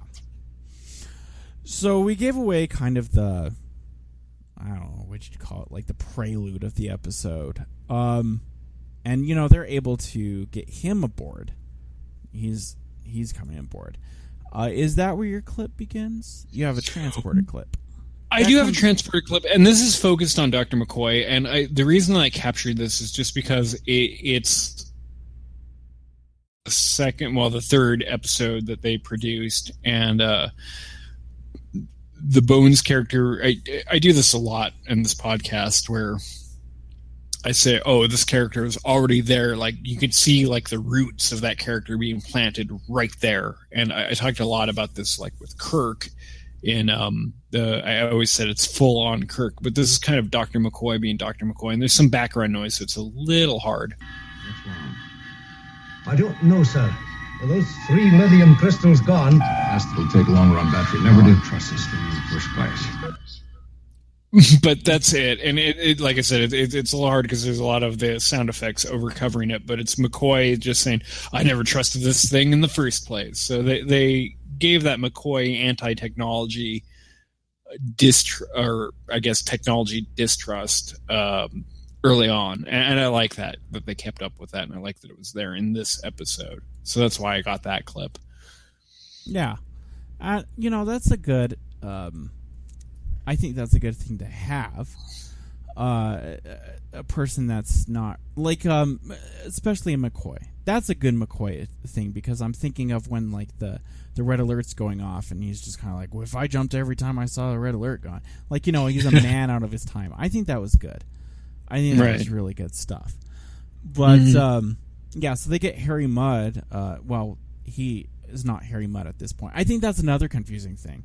If you see this episode the first time, you gotta know, and my point is it's really weird that people know him as Harry Mudd, because his name's actually not even Harry Mudd. It's Harcourt Mudd. And nobody calls him Harcourt. Yeah. People you love. Right. It's still part of. So, that's kind of weird. Well, not really weird. He's using an alias. Who cares, right? But he ends up coming aboard, and he's, they get their his crew aboard, and once again, you have... So let's talk about this women that are traveling with him. Do you think... No, I'm trying to, dissect this.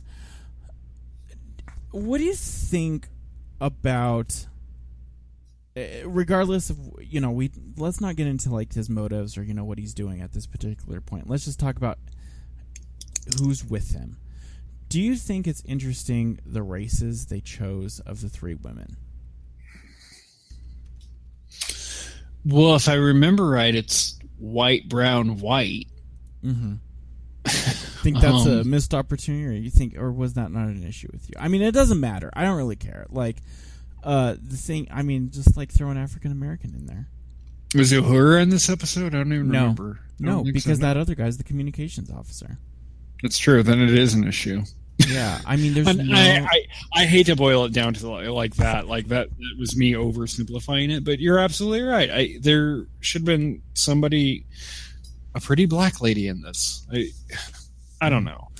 Now look at okay. I'm making a point about this because when you look at the picture of the three women, I could be completely wrong, but it just looks to me that they did a makeup job to make it look like an Indian woman. I agree. I believe that's probably a white lady. I believe she's white. I really believe she's white. I agree. I don't know. I don't think they had tanning booths back then and stuff. But just given her complexion and the way that her eyes look, and I'm pretty sure they dyed her hair and her skin.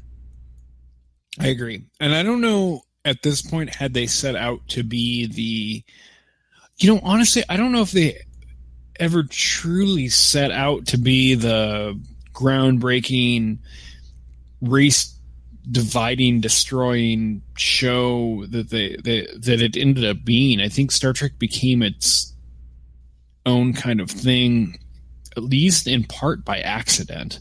Mm-hmm.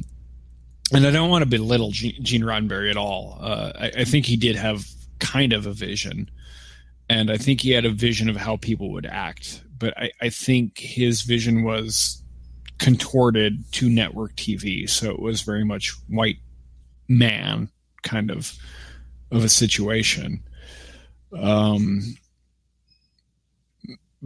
But that being said,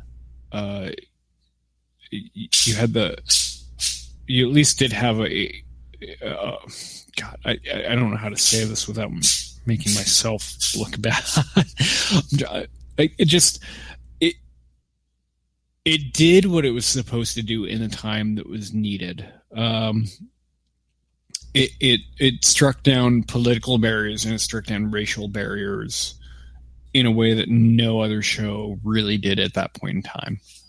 Mm-hmm. At no point in time, and say even in this episode, if that was a white lady in Indian face or brown face or whatever you want to call it, at least they never pointed out that like, oh, here's a brown lady, here's an Indian lady, or here's a Mexican lady, or what have you. It was just taken that she was a beautiful lady. They really did good on the race issues, really, really well. Mm-hmm. So I guess, again, to give you a convoluted answer, I think I probably agree with you. It might have been a white lady in kind of a brown face or a brown makeup, but they never pointed out, and never pointed out as being an issue, which is kind of, at least I think, unique. Like, they don't call her exotic or anything stupid or halfway racist like that. No. Mud, on the other hand, though, is kind of he's kind of like that. He's kind of a dirty dude because he's like, yeah. I don't think he calls him. Let me look at the script real quick. I don't think he calls him like my pretties or something like that. But it's pretty much like, hello, my pretty. Oh, good, you're all here. Like, that's kind of like, do you have to be that overt? Yeah. You dirty pig with your mustache. His chest hair really bothered me in this episode. Really popping out, huh?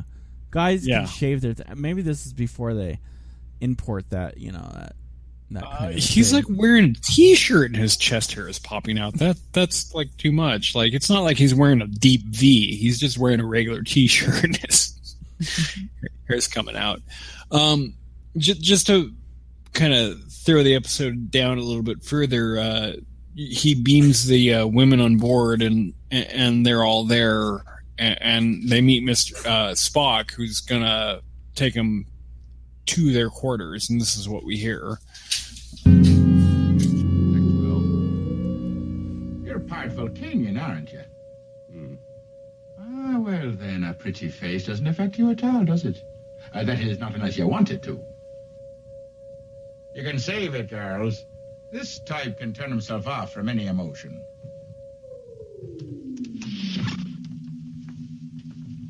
I apologize for what he said, sir. He's so used to buying and selling people. I'll handle the conversation, darling.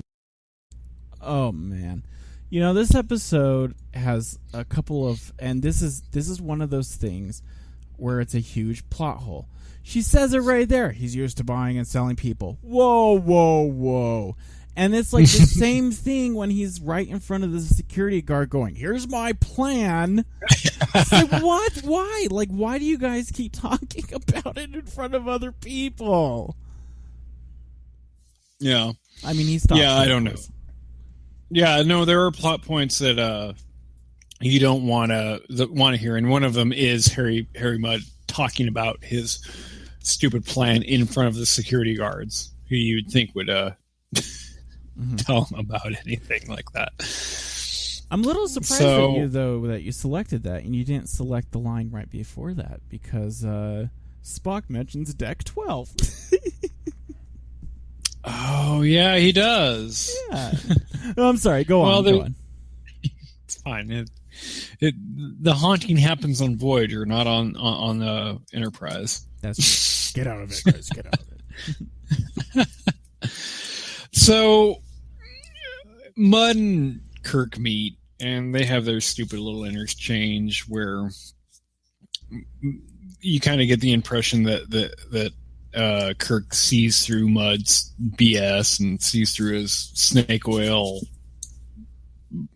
business, if you will. And then we go into the interrogation room where we find out everything about Leopold Walsh, who we've been calling Mudd. Leopold Walsh is wrong, and so he drops the Irish accent and goes on and on. And then they're like, well, let's talk about the women. And so this is what you hear with the women when the computer's reading them.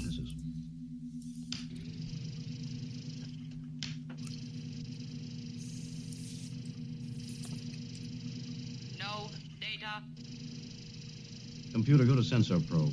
Any unusual readings? No decipherable reading on females. However, unusual reading on male board members. Detecting high respiration patterns. Perspiration rates up. Heartbeat rapid. Blood pressure higher than normal. Now that's sufficient. Strike that from the record, Mr. Spock. Do you see, gentlemen, just as I told you, 3 lovely ladies, destined for frontier planets, to be the companions of lonely men, to supply that warmth of a human touch that's so desperately needed. A wife, a home, a family. Gentlemen, I look upon this work as a sacred public trust. I've devoted my whole life to it. Incorrect. Well, I'm about to start devoting my entire life. These ladies come voluntarily? Well, of course. Now, for example, Ruthie here comes from a pelagic planet, Sea Ranches. Magda there from the Helium Experimental Station. It's the same story for all of us, Captain. No men. Mine was a farm planet with automated machines for company, and then 2 brothers to cook for, mend their clothes, canal mud a foot thick on their boots every time they walked in. Fine, Evie, fine. No, it's not fine. We've got men willing to be our husbands waiting for us, and you're taking us in the opposite direction. Staring at us like we were Saturnius harem girls or something. That's enough, Evie. Oh, those sea ranchers. Having to wrangle in the seahorses. A wife, a home, a family. So what? This it's kind of interesting. What would you rather have? A woman who's good at loving, or a woman that could cook and clean? What kind of double thing is that? Yeah, that's the underlying problem with this episode. Is the women are treated so second class, just not equal. No. And these women who want to get off these planets to go marry somebody, it's just like, when they want to get off these planets to go do something on their own, maybe research humpback whales like Jillian, or something, anything, just something different. Not just I want to get off this planet so I could go marry a guy and settle down. Yeah, that's exactly what they're saying. That's exactly. I'm not speaking from a women's perspective, but just from a human perspective. Like, really, that's what you want to do. You want to get off your stupid farm robot planet with your two brothers, where you scrape mud off their boots, go hang out with this guy that's awesome named Mud, and then you just go marry a miner, or a wherever he's originally taking them to. Mm-hmm. Some other farmer. Yeah. And this, well, first of all, let's just say that the computer has the best line in the entire episode. Incorrect. See, I need that. If I ever become a professor and somebody says, I need that as like a GIF or something, as a GIF. Incorrect. But like the next line, like, is the charges against you, Mr. Mudd, illegal operation of a vessel. Whoa. You just missed a huge opportunity here. What's up with these women? Let's, you don't have a proper license. Really?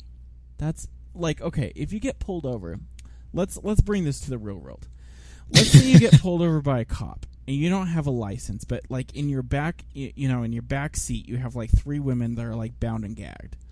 Do you think the cop's going to be like, now let's deal with the license first? And, you women, wait, what? Are you harem girls? And they say, no, we're just being married off to men that need somebody to cook for them. Okay, you can go. You think that's really going to happen? I don't think so.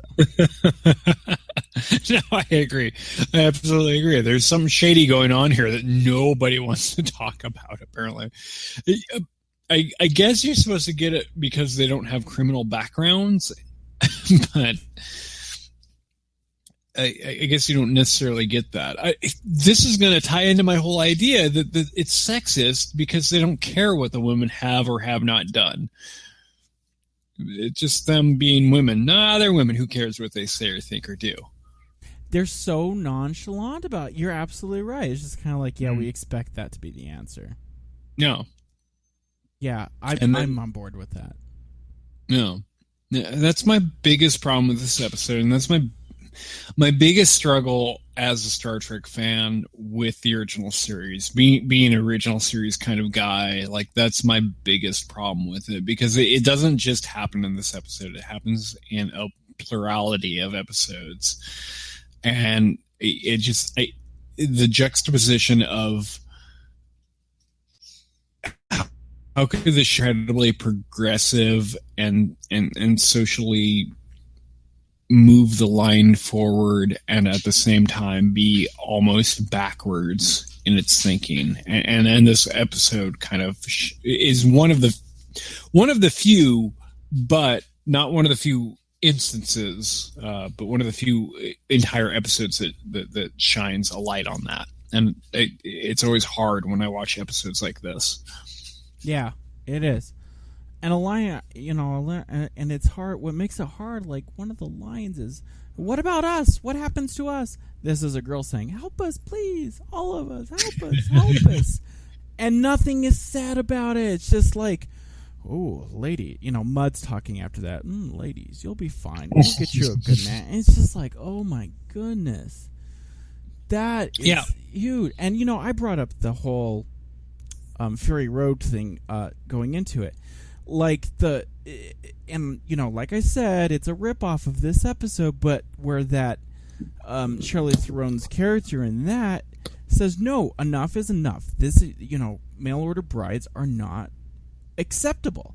Treating women as property is not acceptable, and we're not going to stand for this. And, Kirk, my point is Kirk is so concerned about his ship. This is one instance where I think his priority of his ship is in the wrong place.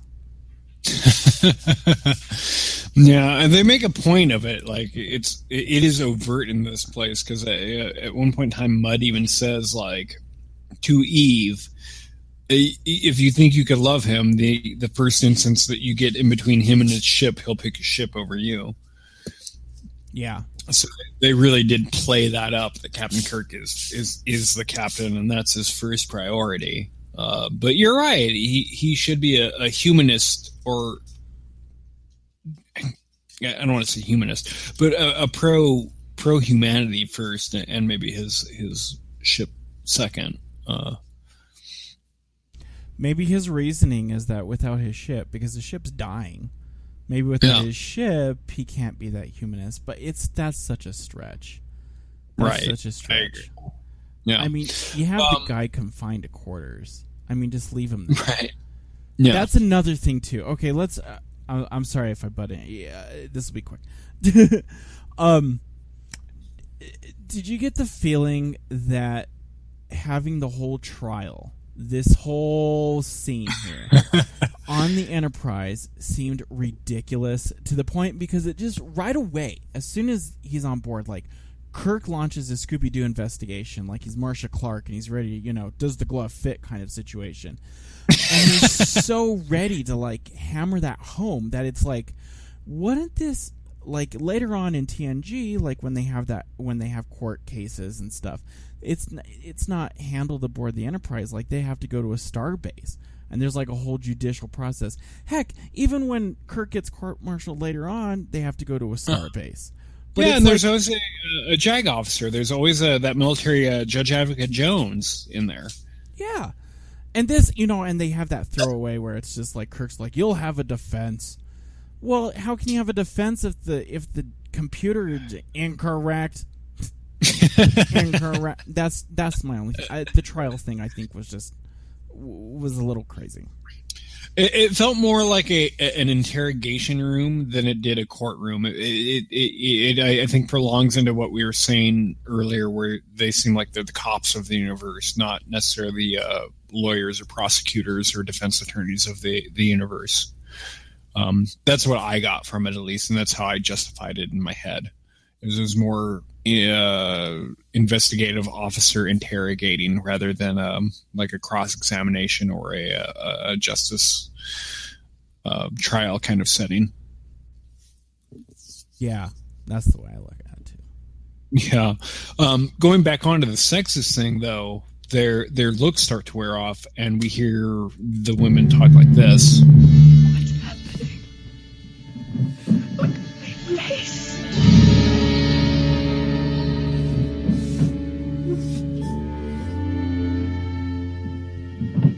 Pierce. If someone sees us like this, you'll never find them, Harry. And if you do find them, you know what they are. A cheat. If you care for someone, really care. For whom, maybe? Kirk, find out the ship's captains are already married, girl, to their vessels. You find that out the first time you came between him and the ship. You'll see. I'm going back to what I was. Ugly. I can't stand myself that way. Why did you hide them, Harry? Trust us. I didn't hide them, girl. I put them in a safe place in case I was searched. Find the Harry. Mattress. Yes, here.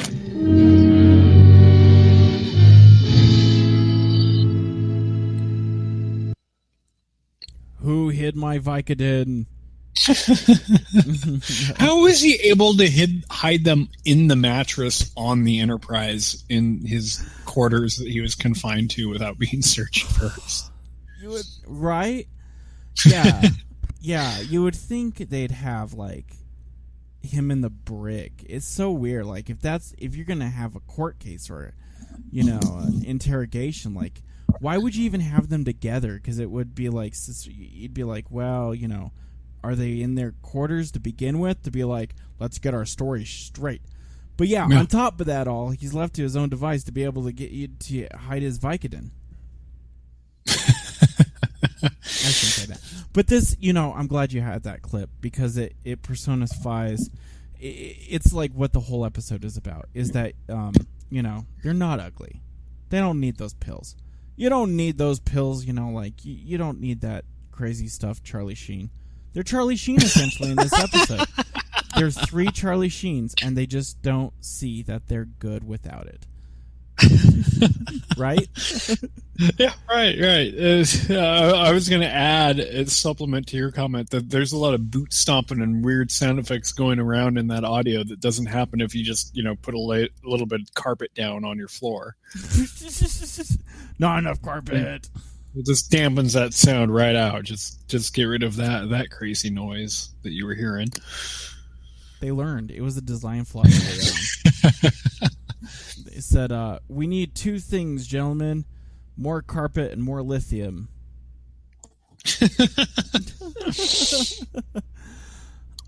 Yeah, so I mean that's the whole crux of the episode, right?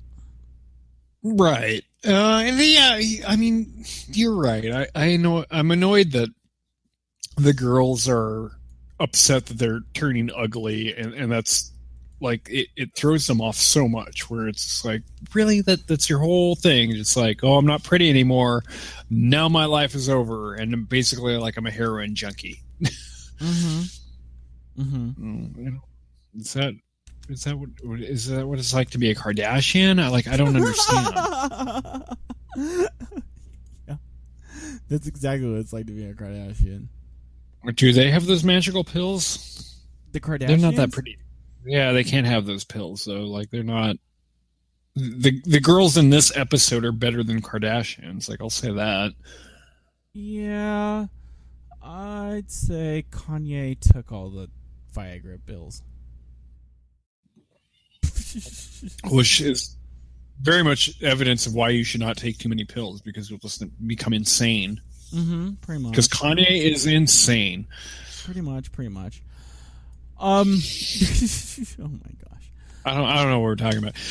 So anyway, one of the girls steals a communicator. They communicate via the communicator with the mining the lithium planet that they're going to. Well, they were able to seduce. They used their good looks and they seduced the communications officer, which is a shame. That's how they got the codes to be able to do this. Which is a shame. I mean, once again, he actually showed. I didn't know how much this guy showed up in the other show. I think he's like in 3 episodes. This communications officer, but this leads me to believe. Here we're talking about sexism. You could not have. This is serious. You could not have that portion of the storyline. Now, I'm just brainstorming here and just saying maybe this is how the meeting for this episode happened. Had Uhura been on board, it would not have been possible for her, for in that time period particularly. You couldn't have that where seduce that character to be able to get the codes for the communications. So, like, what do? You don't have it be a woman. You have it be a man. That's an example of where I think they went a little sexist also. I agree. Yeah, there's no way that Uhura could be in this episode. I absolutely agree. Yeah. Well, I mean, even going beyond that and a little more like subtle kind of, or I mean, not even subtle, but like just cerebral with the episode. The idea of having a character like Uhura, who existed in the 1960s, in an episode like this, kind of undermines the episode, in my opinion, because you have a young black prominent woman who is strong on the bridge amongst all this other crap that we've been talking about. Like, I think it just undermines the whole thing, because I think like one conversation with Uhura with the girls, like the Harry Mudd girls, and we're like, what are you girls doing? What are you doing? You guys are just being like pimped out by this stupid idiot. Stop doing that. Like, snap out of it. And like, she'd sing them a song and like make them a cup of tea and be like, I'm Uhura, I'm Nichelle Nichols. Sit down and go be right. And like, they'd all go into Starfleet or get like communication degrees or, some nice loftily job and like become prominent, successful women. Like, she'd just set them straight. And like, with her there, like, you couldn't have them. It would just be like a slap in the face. And then next thing you know, like, Eve became she'd have her doctorate in like Chicano studies for some reason as a white woman. I don't know. And teaching college somewhere. Mm-hmm. So they're on their way to gosh, it's funny. They're on their way to Regal 12. So this is kind of I'm going to do a nerd nitpick here. I have a real problem with this place. Uh-oh. I know. So it's not so weird that a planet or that a sun has 12 planets. Okay, so you would assume that the sun is Regal and that, just like Earth technically is Sol 3. Okay, because we're the third planet, right? Okay. What's weird to me is that Regal 12 suggests that somehow way, way beyond like where like our orbit of Pluto is that you still have habitable planets. 12 planets is kind of a lot. What my point is it should have been like Regal 4 or something like that. Maybe it's just a really big sun. Yeah, huge. Like, it'd have to be ridiculously huge. Maybe, it'd have to be. I don't know. I don't buy that. The first 5 planets are just on fire, so they'd be engulfed. They'd have to be engulfed. But it just struck me. Rigel 1 through 5 are just fire planets. Fire. Mm-hmm. I don't know. You know more about that than I do, but yeah, you're right. 12 is a bit ridiculous. Mm-hmm. And I guess maybe they make up for it because the planet's kind of described as like, this is like the worst possible place that you can have, You're asking yourself, why do you have a mining station on here? Well, of course they have lithium. I mean, that's great, important stuff, I guess. But it's like, an inhospitable planet.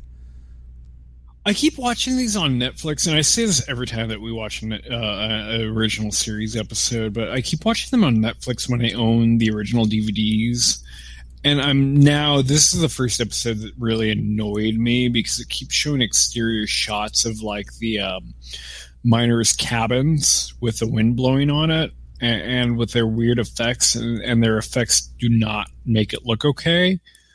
I would assume that the original series, like 66, probably doesn't make it look okay either, but it probably looks a little more natural with the costumes and the lighting and everything else, the setting, than what I was watching. And that's one of those things that I hate about the updated graphics. As much as I love them,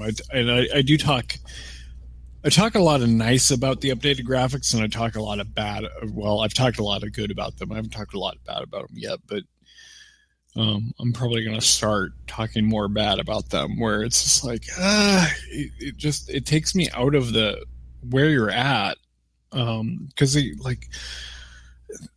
it's almost like you're watching like an exterior shot, like a special effects shot of the Next Generation, and then it just like cuts to Kirk, and it's like disorienting almost for me. Interesting. And it's like, yeah, because it shows like the wind blowing and the little like silos that they live in, and then you see like Kirk and Spock, and it's like, So now you're just are you thinking about this independently of because the thing is I have never. I'm sure I've seen this episode like before it's been enhanced, but like I only know this episode just like, you know, I'm going to know all the episodes from the digital remaster thing. So I really don't have like one way or another of like, man, they really screwed that up. So are you going from it just by itself of like that looks bad, or are you going from it like why did they mess it up? I'm going from it like of why did they mess. Well, no, not necessarily why they messed it up, because I don't actually have a memory of it of how it looked originally.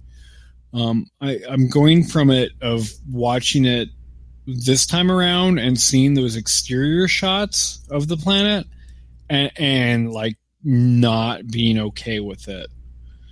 I can forgive bad graphics based off the limitations of the time.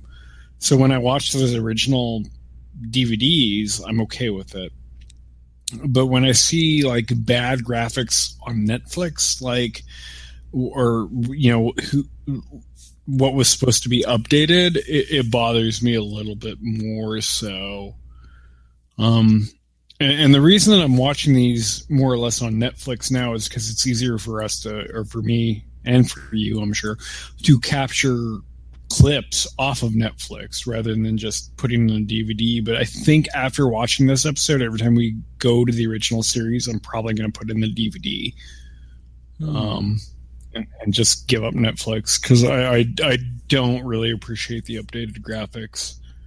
It doesn't jive well with everything else. Like, there's so many things about the original series that are of that time period, including the lighting, the clothing, the colors, the way that the close-ups, oh god, and there's so many close-ups in every episode of so many characters. It's indicative of the way they filmed TV at that point in time, and so to take you out of that time and throw you into like a early 2000s CGI kind of nonsense is disorienting for me. And not necessarily about that. And I mean, I like it. I really like what they did. I really think it's cool. I mean, it's nice. I like that the plants are just like this weird, like pink or brown or blue color with like weird. You know, the plants look better in the remastered stuff, but there's other things. They updated other things that just weren't necessary, and it's like just lay back, just pump the brakes a little bit on that. Just realize that you're coming from do that to any other TV show. And I'm going to go off on a tangent here for a minute, and feel free to edit this out, Chris, but I'm going to go on to a tangent here. Like, take a show like Bewitched, and every time Samantha like wiggles her lips and something appears, replace the way that appears with a new graphic, or anything that she makes happens that's inorganic from film that you can't actually reproduce. It's really annoying to have that. And so that's one of those things about the original Star Trek that I absolutely love, is you get these close-ups and these lighting effects that are basically focused on the eyes whenever they do a close-up. But modern TV doesn't do that anymore. Modern TV does not do those close-ups anymore. I mean, watch anything. Watch The Office. Watch How I Met Your Mother. Watch New Girl or The Mindy Show or anything like that. Watch any of these new sitcoms. Like, they're not those really close framed close-ups of a person's face, and they don't have those anymore. And so when you watch the original Star Trek and you see that kind of lighting and stuff like that, and then you pan out to this CGI absolute bullshit, it's just disorienting. Like, I want to see, and I'll phrase it in one more way for you. Think of Lucy and Ethel on the chocolate conveyor belt eating random chocolates, but replace the chocolates with CGI chocolates. It wouldn't look right. It just wouldn't look right. It would be so weird. Or any of those old commercials that they do where they try to throw old TV in there. I don't like it. I'm glad that they did it, and there's some effects that are really cool in there, but it's just nonsense to me. And I'm sorry that I completely derail our episode, but I had to say something a little bit about that, because it's just so nonsensical to me, like why people would do that and why we would want that. I feel like it's taking a piece of history and changing it to make it adaptable to a modern audience. And I don't really care for that. I think history in itself is probably interesting enough. Yeah, no, I think that's a really great point to bring up. And I'll add to that is the George Lucas argument. He did make this argument. I have it on VHS. It's true. He said, what does that do for the story? What does that do to move it along? So if you add a special effect like that, what are you doing to enhance it from a storytelling point of view? No. Pretty much nothing. Yeah. But no, that's a great point. It doesn't make any sense, because why does Jabba's door need to be longer then? Mm-hmm. What value does that add to the movie? Yeah. So do you think that cinematographers, that's a great good question. Why do they not do those kind of shots anymore? Do they just feel they're old? Dated? I don't know. Well, for part of the reason the original Star Trek was because not everybody owned a color TV back then. So it was filmed in color, but a lot of people, probably the majority of people, had black and white TVs. So to get the effect across, you had to have that lighting. You had to have that eye lighting and kind of dynamic contrast to make your point get through. And it makes sense to me from a logistical point of view. But again, it is disorienting when you see the updated graphics, because the updated graphics are not from that point of view. Mm-hmm. So it's a little weird. Yeah. At least to me. Wow. Yeah. I think that's a great point. It's a fantastic point. And that's a huge tangent, and I'm sorry, and we can totally edit that out if you need to. No, it's not a tangent. I think that's a valid point. I really do. I think that's a good point. It's an interesting thing to bring up. That's really good. It's so much better than my. I hate the fact they numbered it 12. Wow. So Kirk says something pretty interesting here, because they make it to Regional 12, and this is where it's all coming together. You know why the women are with, they're on the pill. That's bad. I'm sorry, I shouldn't laugh. They're on the pill, literally, the red pill, and it's true. It's so true. The red pill. They're on the red pill, and we know why they're with that. And you get to meet the miners who are, I don't know, what are they? I want to say the H word. Horny? They need women. They need women to cook and clean for them. And Kirk says it right. He's like, Childress. That's the lead miner. You've won. Yeah. You've won. Kirk gives in because he needs what? I'll take the lithium crystals. Oh, Kirk. Why did you not pack more crystals? Because you have more crystals. Here's the thing why I'm bringing this up. You have the crystals. Here, once again, the writers having a mulligan to just force the sexism on that, of forcing Kirk to go through with the transaction of these women. Right. You have the lithium crystals on board. All you have to do is just You just have to drop Mud and the 3 girls off at a starbase. That's it. Let them take it instead of following through. But no, why can't they even call for help? I don't know. Put all the power that you have from reserves into communication. It's just, I don't know. That really bothers me. That really bugs me. Yeah, but absolutely agree. Apparently they're so far out that nobody can get to them. Yet the miners, 2 of the miners marry those girls through subspace. It's a subspace marriage. Yeah. They're subspace radio married. That's what Kirk says, which is ridiculous. So if they can get those communications, if they can get a marriage license through subspace, the Enterprise should be able to get to Starfleet and say, hey, we're going to crash and burn if you don't bring somebody out here. Mm-hmm. Yeah. Yeah, exactly. Mm-hmm.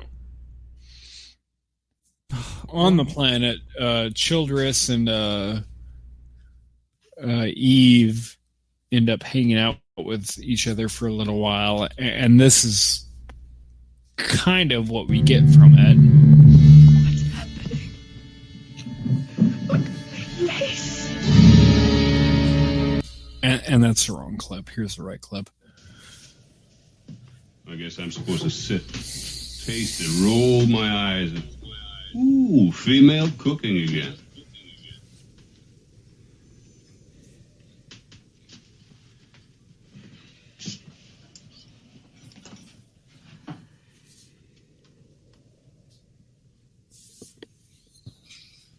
Secret, he really likes it. By my own hand.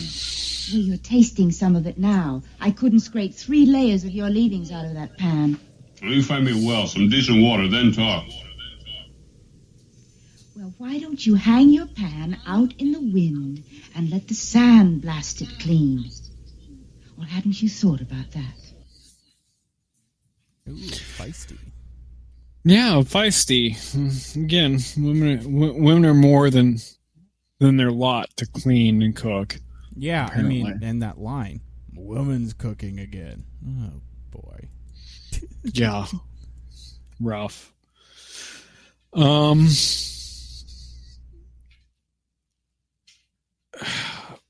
So, yeah, oh God, help me understand the ending of this episode, Chris. So, Mud and Kirk beam down to the planet after, and they go hang out with Childress and Eve, mm-hmm. and they give Eve a placebo. They give her a fake pill after she's already turned ugly. She turns ugly, and Childress kind of gets mad and upset that she's ugly. But they give her a pill, and she turns pretty again. And then Kirk's like, it's a placebo. It's all in your mind. It's just who you want to be. And I don't really understand. I get the message that they're trying to convey, but I don't understand, how that happens. So they just turn this ugly woman into a pretty woman based off of how she feels. I don't get it. There's not enough, and they didn't do this yet. There's not enough technobabble with the pill. No, there's not. There really isn't. I mean, to be able to discern those type of effects. Other than us, we know the pill has effects, and it's illegal. That's essentially all we know. I mean, I think there could have been a little bit more on the sciencey, technobabble side with that. To explain that, I think that's what it's missing. No, I don't get it. The ending to me is still really confusing. Even subside the technobabble, it's just. Yeah, I agree. I mean, I agree because it all. Well, here's a good thing. A good thing. It's not a good thing. Here's a good comparison. Is I equate this ending with the ending of A Man Alone, where it's you've gone through this whole mess of a thing, and you need to explain everything, and it happens literally in the very last scene. I think it's pretty much the same thing. Why it ends up becoming the way that it is. I mean,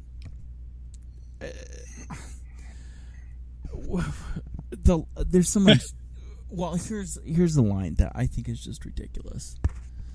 When Mud says, "Well, with men, it makes them more muscular, women rounder, men more aggressive, women more feminine." So, like, the pill by itself is nothing more than making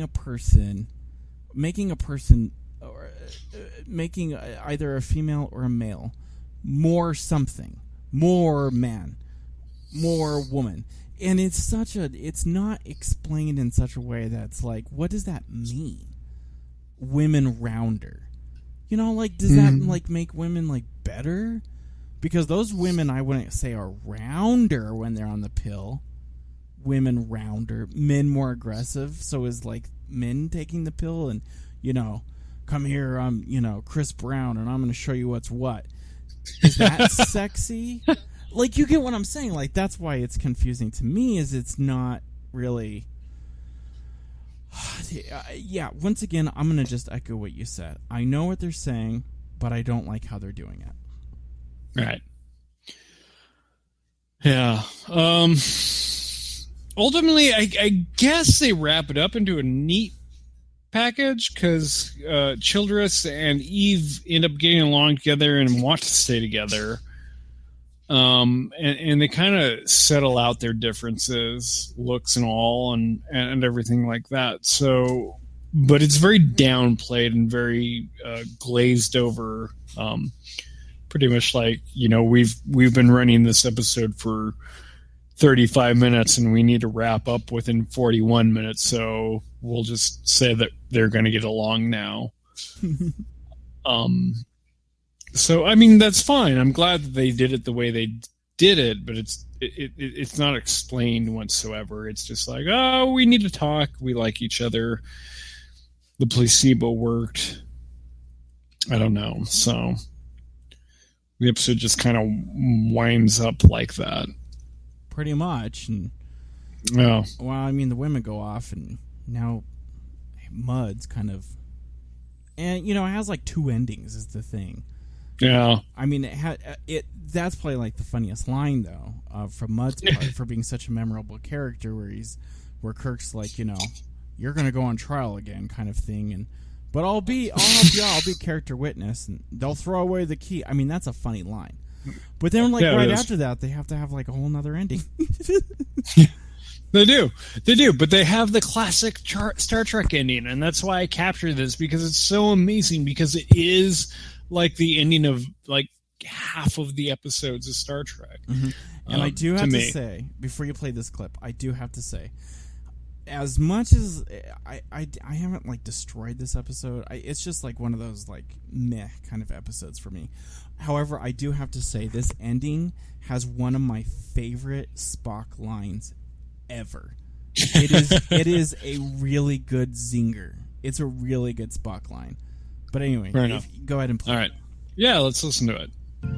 It must have been quite a talk you made down there. Ever try considering the patent medicine business? Why should I work your side of the street? I'm happy the affair is over. A most annoying, emotional episode. Smack right in the old eye. Oh, I'm sorry. In your case, it would be about here. The fact that my internal arrangement differs from yours, Doctor, pleases me no end. Course plotted and all systems in operation. Engines engaged. Hellman 3. Out of orbit, sir. Ahead full. Ahead full, sir.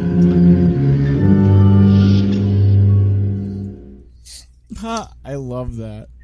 I love Hilarious. That. Yeah, it starts the kind of ranting and raving, that nice little trio in between Kirk, Spock, McCoy, because that scene happens for those who haven't actually seen it. McCoy's basically hanging off Kirk's chair.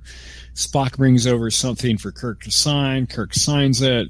Kirk and McCoy McCoy and Spock have their little interchange, and then Kirk and McCoy have their little interchange. And it's great.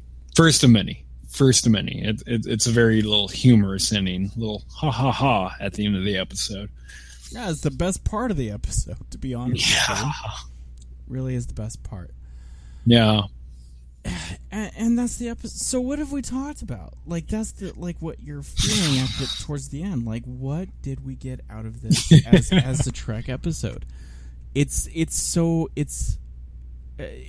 so weak as what it's trying to convey.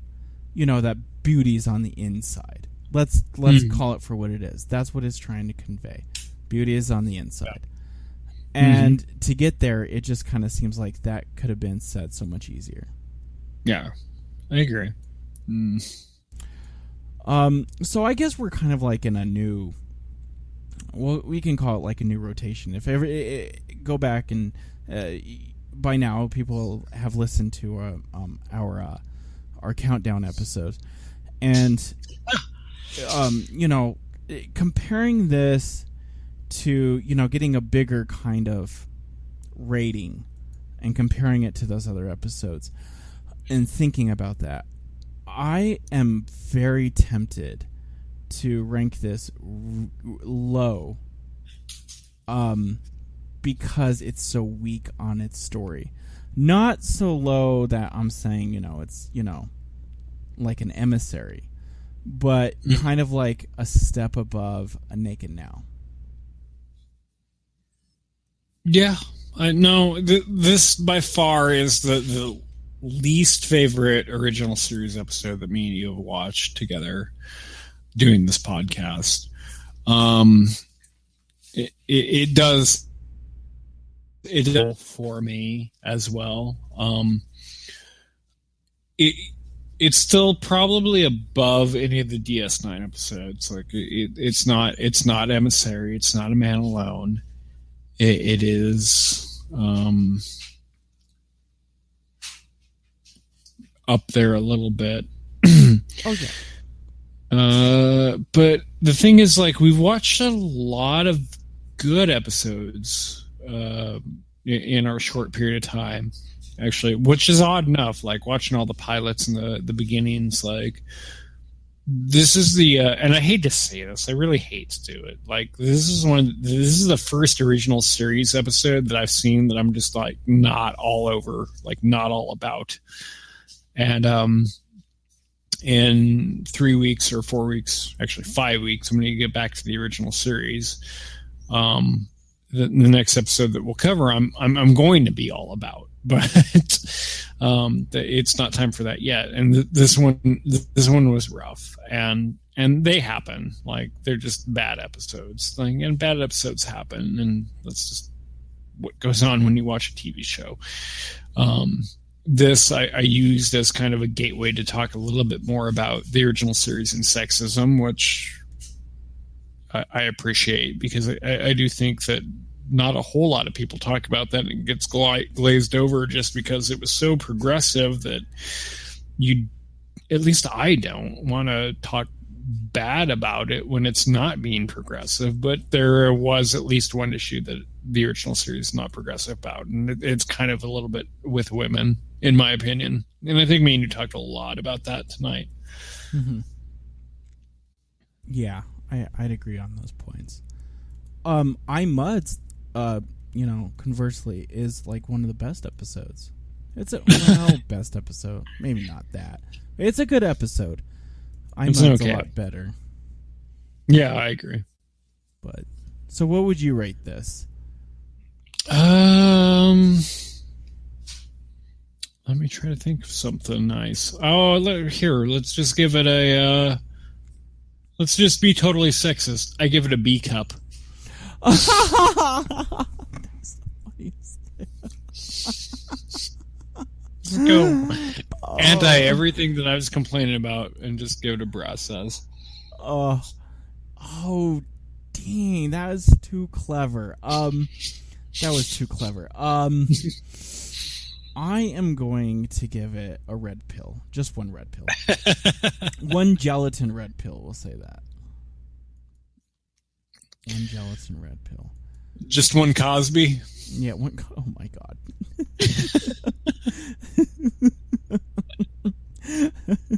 Well, that would certainly bring some diversity to this episode.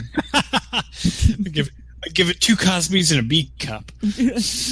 Well, you know, Captain Kirk, what you want is a rainbow with the woman. Oh my god. I don't know. Well, what you got to do, Captain Kirk, is do. And then the episode would end. Like, that's if he was on. Oh my god, that is hilarious. That is hilarious. So, anything else you want to say about this interesting, ridiculous episode? No, I'm pretty sure we've said a lot about this episode. We've done it. All right, then let's move on to our trek. I'm doing my part. I'm doing my part. I'm doing my part. I'm doing my part too. This time we'll handle things without your help. They're doing their part. Are you? What's your part, Shaun? Well, my part, actually, I did learn this from Twitter, but it comes ultimately from Popular Mechanics. We haven't talked about this, but the Smithsonian is updating and not replacing, but I don't know what the right word, restoring, I guess, doing a restoration of the original Enterprise model. And the original Enterprise model has been in the Smithsonian since, I think, 1974, so a good 30 years now. They're taking it all apart, just piece by piece, taking it apart, trying to clean it, trying to restore it. A couple months ago, they were asking for pictures of it to try to do it. And this Enterprise is the Enterprise that we saw. If you didn't watch it on Netflix, if you watched it in the original version, the Enterprise that we saw in Mud's Women, the Enterprise that we saw in Where No Man Has Gone Before, the Enterprise that we saw in the Corbomite Maneuver, and the Enterprise that we saw in every single other 75 episodes of the original series from 66 to 69. It was in every single episode. It was the model that they used for all of them. That model survived. It did go to the Smithsonian. It's still there, and they're doing the restoration on it now to try to make it look better and just update it. There's lots of cracks and everything else, and you can see all of this nonsense through our page and everything like that. There's, again, I'm not going to quote the article, but it happened. The one that I saw happened on Popular Mechanics, which is actually a really kind of neat website to watch or read if you're interested in anything like that. I will tweet the link to our Twitter, and our Twitter is @the_Trek_Brothers, so you can actually read the article. But yeah, that's mine. I don't know if you have anything to actually add about that. No, it looks pretty cool. I never knew about that. That was pretty sweet. This one has a lot more pictures. You found a really good article. Yeah, it's neat. It was actually given by Michael Okuda originally. This is where I found it. I found it on Michael Okuda's Twitter. Wow. But very interesting, and we haven't talked about this yet, but really cool. Like that would be one of the things that I would go see if I was in DC ever. Mm-hmm. And I'm glad they're actually redoing it. That should be something that should be preserved. Yeah, one thing that stands out to me, I don't really like that Paul Allen has the Enterprise D. Like, that's just... I do think it does need to be in a museum. Like, he's just... This billionaire is just, like, hanging out with the Enterprise D? What the heck? That's the thing. This is one of the few Star Trek models that was used in a Star Trek show that isn't owned by assholes that own personal collections. This is one of those things that's actually given to the public. Most of the other models, including the Enterprise D, the Enterprise E, and I think even Voyager and DS9, all are in private collectors' hands now. Yeah, I don't like that very much. Yeah. So that I don't makes me either. like this more. Yeah. Yeah, especially for something that's so popular and so humanistic. I don't know. If I owned, those museums have money. I mean, if I owned an Enterprise D model that they wanted for, like, I'd sell it to them. Like, what am I going to do with it? What joy am I going to get looking out of it? I'd get more joy out of other people looking at it than me. Mm-hmm. I have no idea what I'd do. Like, I wouldn't. I feel like I was Scrooge McDuck or, that's the character, the Dickens character that he's based off of, which makes me seem ignorant that I remember the cartoon more so than Ebenezer Scrooge. Ebenezer Scrooge, absolutely, yeah. Yeah. Which, by the way, watch those Patrick Stewart Ebenezer Scrooges, and you'll realize that Ebenezer Scrooge is way more hateful than you want to hate him.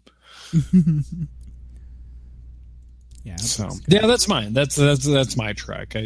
I'm obsessed with this. I'm really glad that they're restoring it. I'm glad that, if there had to be one model that's in public display, I'm glad that it's the original. Yeah, absolutely. And this one specifically. Mm-hmm. Good. Well, for mine, I have kind of an interesting thing to bring up. And I want to hear people's opinion on this, so make sure you guys email me on this. But, of course, we're still in the middle of the anniversary event that's going on in Star Trek Online. And I kind of want to talk about the benefits of the Omega Particle portion of the event, because I don't think a lot of people realized this when it came out, that when you apply Omega Particle to your item, whatever item it may be, it adds 25,800 experience points to it, with a 4 times chance of getting an increase in its rarity, so you can go up to epic with it. The problem that people have found out and are complaining about is when you take just like a regular update, or an upgrade, when you take like a regular upgrade and you keep upgrading, let's just say like your thing needs like 10 upgrades, and that percentage of when it's going to go to epic keeps increasing because you keep adding, each upgrade adds so much of a percentage to the possibility of going to epic. What happens when you get to like 100%, to say that like you're on the XP side, but it doesn't end up going to epic, a portion of that XP carries over, so that you can keep working on trying to get that thing to epic, and you can actually see some real progress on it. But the thing with the Omega Particles is right after you get to 100, the XP points don't carry over. And so what I wanted to say to people, because, I've been a real advocate of, like, I said in one episode, make sure you guys go out there and farm this stuff and do it this way. And after talking to some of my fleet mates tonight, they were real disenfranchised with the idea that it doesn't carry over. So, you put a lot of work into doing, into farming those. And, in retrospect, I guess I would say to do 2 things. Either just go out and buy them because you save time. If you have the EC, just buy them because you wouldn't be wasting your time if you do that. Or number 2, sell them, and then maybe you'd make money.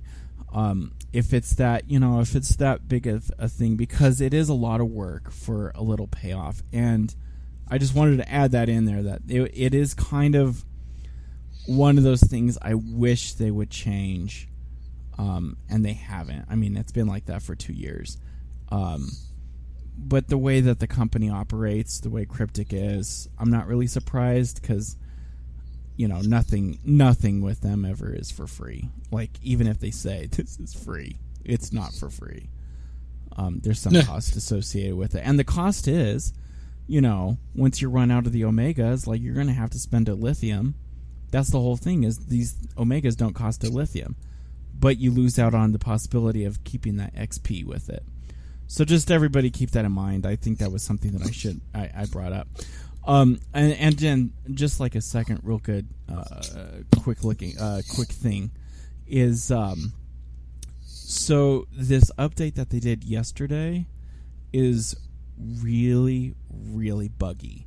So I really don't suggest anybody to try to get on to STO for very long unless you're looking to, like, you're farming those omega particles, or you need to do your dailies and, like mine, which is a shame because this weekend there's a dilithium event going on. But it's just so leggy, you're not going to be able to play very much. But that's all I really had and just what I wanted to bring up. Nice. So, that... I'm still not on the STO, so... Oh, Shaun. Well, I'll tell you what. The way that the event's going, if you ever come in, I'll save some Omega particles for you. Those are good if you have low-level items. Like, if you have Mark II to, like, even, like, up through Mark 14. But once you get to, like, Mark 14, I would not use those. Because, like I said, they don't carry over on the XP, and you're just kind of wasting your time if you have those. Well, let me know the system parameters. Does it still cost, or is it free? It's free. It's free to play. It's absolutely free. I might get on there. And it's not like a phone, like an iPhone app where, when you say it's free to play and it's, like, really not. Everything in this game is really free. Of course, there's items that you can buy. However... But it didn't used to be free, though, right? No. Yeah, this is new. It's only been about 3 or 4 years that it's been free to play. Yeah. It only 3 to 4 years? Yeah. It used to be... Last time I was on there, it told me, like, I had to pay for something. I don't know. It must have been a long time ago. Yeah, we've been about 4 years already where it's been... Because around Legacy of Romulus is when it became free to play, where you didn't have to have a subscription anymore. But when it first started, certainly, you had to have a subscription. Interesting. And there's benefits and, pro-con, like in everything, especially when it comes to free to play. I mean, for one, it's free, but for two, like the stuff that I'm mentioning. Like some stuff costs dilithium. That's like how they get you. Because you can buy dilithium. You could buy Zen and then convert it to dilithium, but... You should come. You should play. I'll get you. Like I said, anybody out there that wants to play, shoot me an email, and we'll get you in our fleet, and we'll get you hooked up. And I take care of my fleet mates. Take real good care of them, because I want to have one of the best fleets in the whole entire galaxy. And to do that, I like to help people out. So, fair enough. Well. Yeah. And just going into where we can find us before we hit the segment bumper, I just want to say, I don't know what I want to say. Actually, I was going to say something. Sorry, edit that out. Okay, let's. Oh, sorry, something else. We're going into Film Trek. No, that's it. All right, let's move on to Film Trek. Saddle up. Lock and load. Star Trek Insurrection is the #1 action movie in America. Moving people out! The New York Times calls it seductively appealing. Watch a few movies, take a few notes. It was fun. So I chose a scene today from Star Trek VI, my favorite movie, but I chose it for a reason. Not necessarily to talk about the scene of what's going on, but what's going on in the background. So to set it up, because I didn't capture the whole thing, because the whole thing is like 6 minutes long. This happens at the very beginning of the movie when they get a call to attend a meeting. It's like a brass tacks only kind of meeting. Which is funny. This is a little criticism, a tiny little criticism. So these are like all admirals and, like high-ranking captains. I just want to take a vacation. Oops. These are all like high-ranking captains and admirals that are meeting over here. There's like the rest of the crew of the Enterprise who are obviously not admirals and captains. So it's like, okay, how exclusive is this club? But I mean, it makes sense in the end because the Enterprise is chosen for a very specific mission, and that's to escort the Chancellor of the Klingon Empire to some treaty negotiations because the Klingon Empire is in some trouble and they need some help, and the Federation is going to help them out. So I'm going to go ahead and play this portion of the clip, but I wanted to talk, and there's a reason why I picked this little portion, because I actually want to talk about what's going on behind the scene, essentially. But here is my clip. Last month, at the behest of the Vulcan ambassador, I opened a dialogue with Gorkin, Chancellor of the Klingon High Council. He proposes to commence negotiations at once. Negotiations for what? The dismantling of our space stations and star bases along the neutral zone. An end to almost 70 years of unremitting hostility, which the Klingons can no longer afford. Bill, are we talking about mothballing the Starfleet? Well, I'm sure that our exploration and scientific programs would be unaffected, Captain, but... I must protest. To offer Klingons safe haven within Federation space is suicide. Klingons would become the alien trash of the galaxy. And if we dismantle the fleet, we'd be defenseless before an aggressive species with a foothold on our territory. The opportunity here is to bring them to their knees. Then we'll be in a far better position to dictate terms. Sir. Captain Kirk. The Klingons have never been trustworthy. I'm forced to agree with Admiral Cartwright. This is a terrifying idea. It is imperative that we act now to support the Gorkin Initiative, lest more conservative elements persuade his empire that it is better to attempt a military solution and die fighting. You, Captain Kirk, are to be our first olive branch. We have volunteered to rendezvous with the Klingon vessel which is bringing Chancellor Gorkon to Earth, and to escort him safely through Federation space. Me? Well, there are Klingons who feel the same way about the peace treaty as yourself and Admiral Cartwright. But they'll think twice about attacking the Enterprise under your command. I have personally vouched for you in this matter, Captain. You have personally vouched?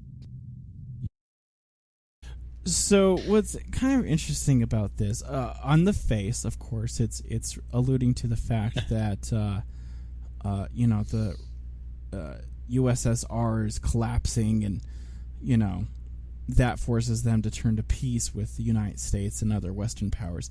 But behind the scenes, actually, what I wanted to talk about was not that. It actually turns out that the gentleman that played Admiral Cartwright, Brock Peters, had a huge problem with saying, bring them to their knees. And later on, going along with this, Nichelle Nichols had a problem with the line, guess who's coming to dinner? She originally had that line, guess who's coming to dinner?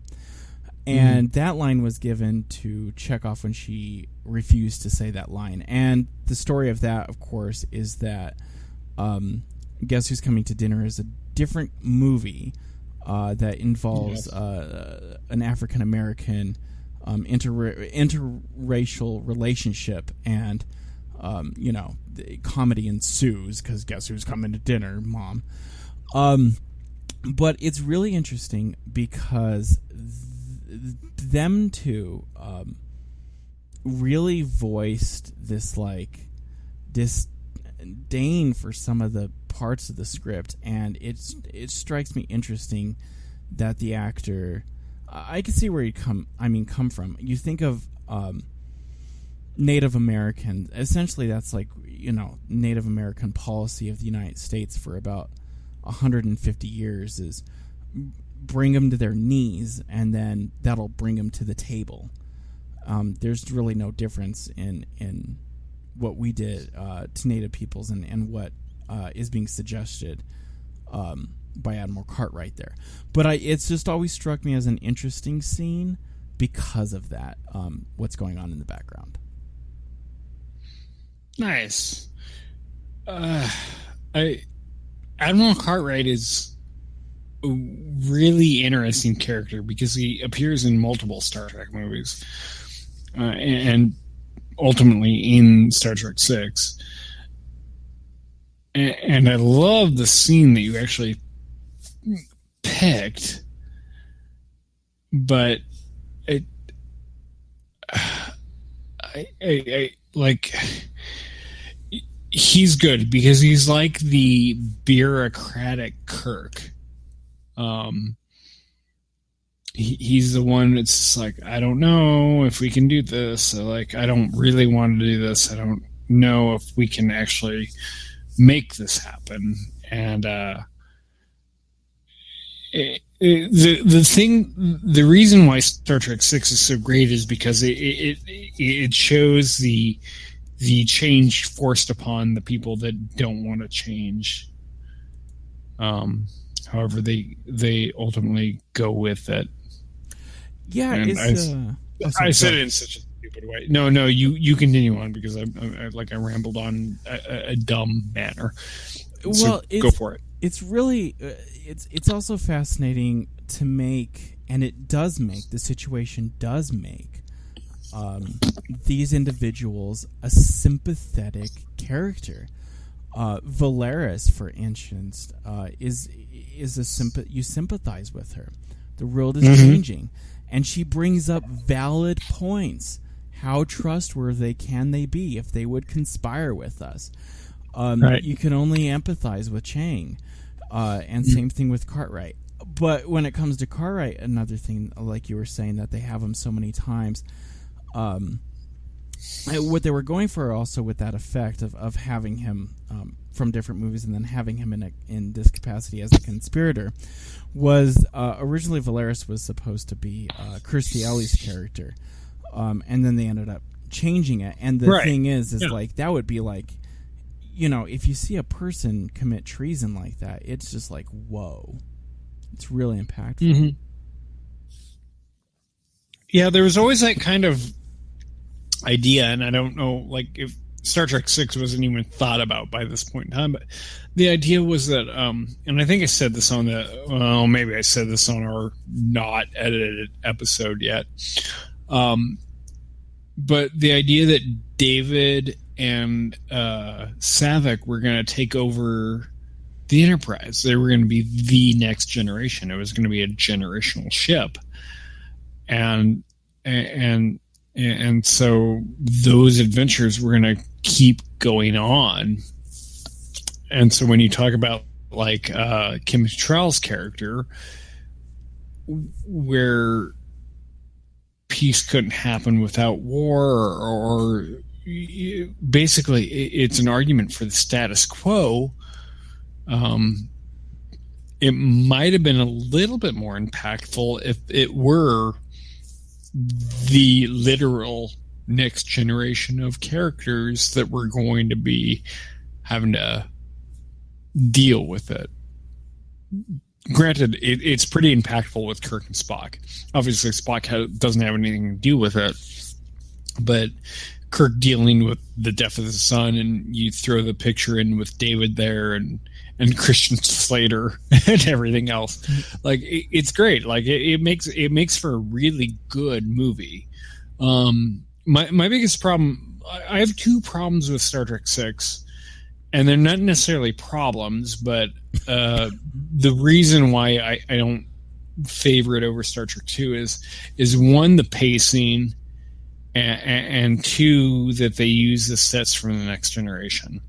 Like, those are my biggest problems. Like, I'm totally changing the subject. I don't understand that I'm changing the subject, but like, the pacing of Star Trek 2 like makes sense to me. Like, it's kind of linear, where the pacing of Star Trek 6 kind of jumps around a little bit. Like, stuff happened where you don't see it. Like, they jump cut a lot, where it's like, this is happening, Kirk's fighting somewhere on the ice planet, and the ice planet of Hoth with Iman, and then like 20 hours later, we're going to see Kirk in the Enterprise doing something different. That's my only problem, is it doesn't seem so connected together. That's interesting. Yeah. Yeah, I buy the. I don't like that. That's belonging to TNG. That's plus, if you want to be a villain, like, just be Macbeth, because Macbeth is one of the worst characters in literary history. Yeah. Or take which the Joker is really is Iago. That's Iago's so good. Like, the best line from Iago is when he turns to the audience and, like, he's been just doing so much bad stuff, and he's like, I am really good at this. He breaks the wall. And he's like, I am just really good at this, and I'm going to keep doing this. Yeah, he's a cool villain. But yeah, like that kind of Macbeth kind of yeah, I like that. Yeah. So that's the scene I chose. Nice. I like it. Sweet. Well, let's get us to audience Trek. Open hailing frequencies. Frequencies open, sir. This is Jean-Luc Picard, captain of the Enterprise. Klaxon Splash Blanar Mick. We'd love to hear from you, and you can get a hold of us. How can they get a hold of us? Well, they can find you, Chris, on Twitter at Lethargic Nerd, at Lethargic Nerd, spelled exactly as it sounds. They can find me at Shaun Mikita, ShaunMikita. They can find both of us at The Trek Brothers on Twitter. We also have our own website that we host. It's thetrekbrothers.wix.com/home. You can find us there. We blog there. All of our episodes are there. You can find any Twitter posts, any photos that we post, anything there. It's an absolutely decent website, and we love that they're posting to us. If you want to just straight up email us, old school email us, we're thetrekbrothers@gmail.com. It's not any simpler than that. We'd love to hear from you. We want to talk to people. Give us your opinions, good or bad. You can also find us on the YouTube at The Trek Brothers. Again, if you're on the YouTube, thumbs up, comment, like, subscribe, and I think that's everything. Nice. That was really good. There's a lot there. Sweet. Oh, we had a good episode. This was fun. This was definitely different, but I had fun with it. Yeah. Different good? Different good. All right.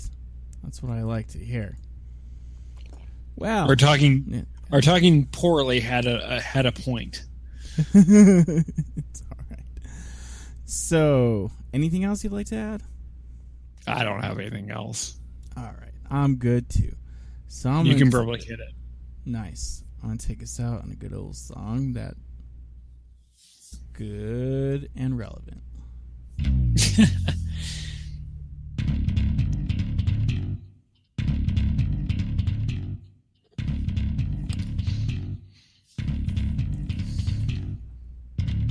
Just I want to say thanks for listening, everybody, and hey, just let us know if maybe Mud's Women is your favorite episode in the whole entire history of Star Trek.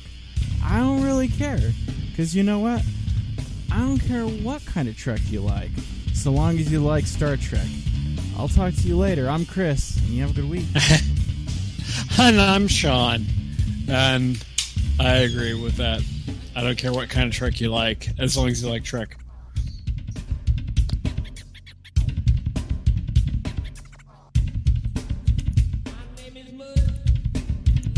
Have a good night.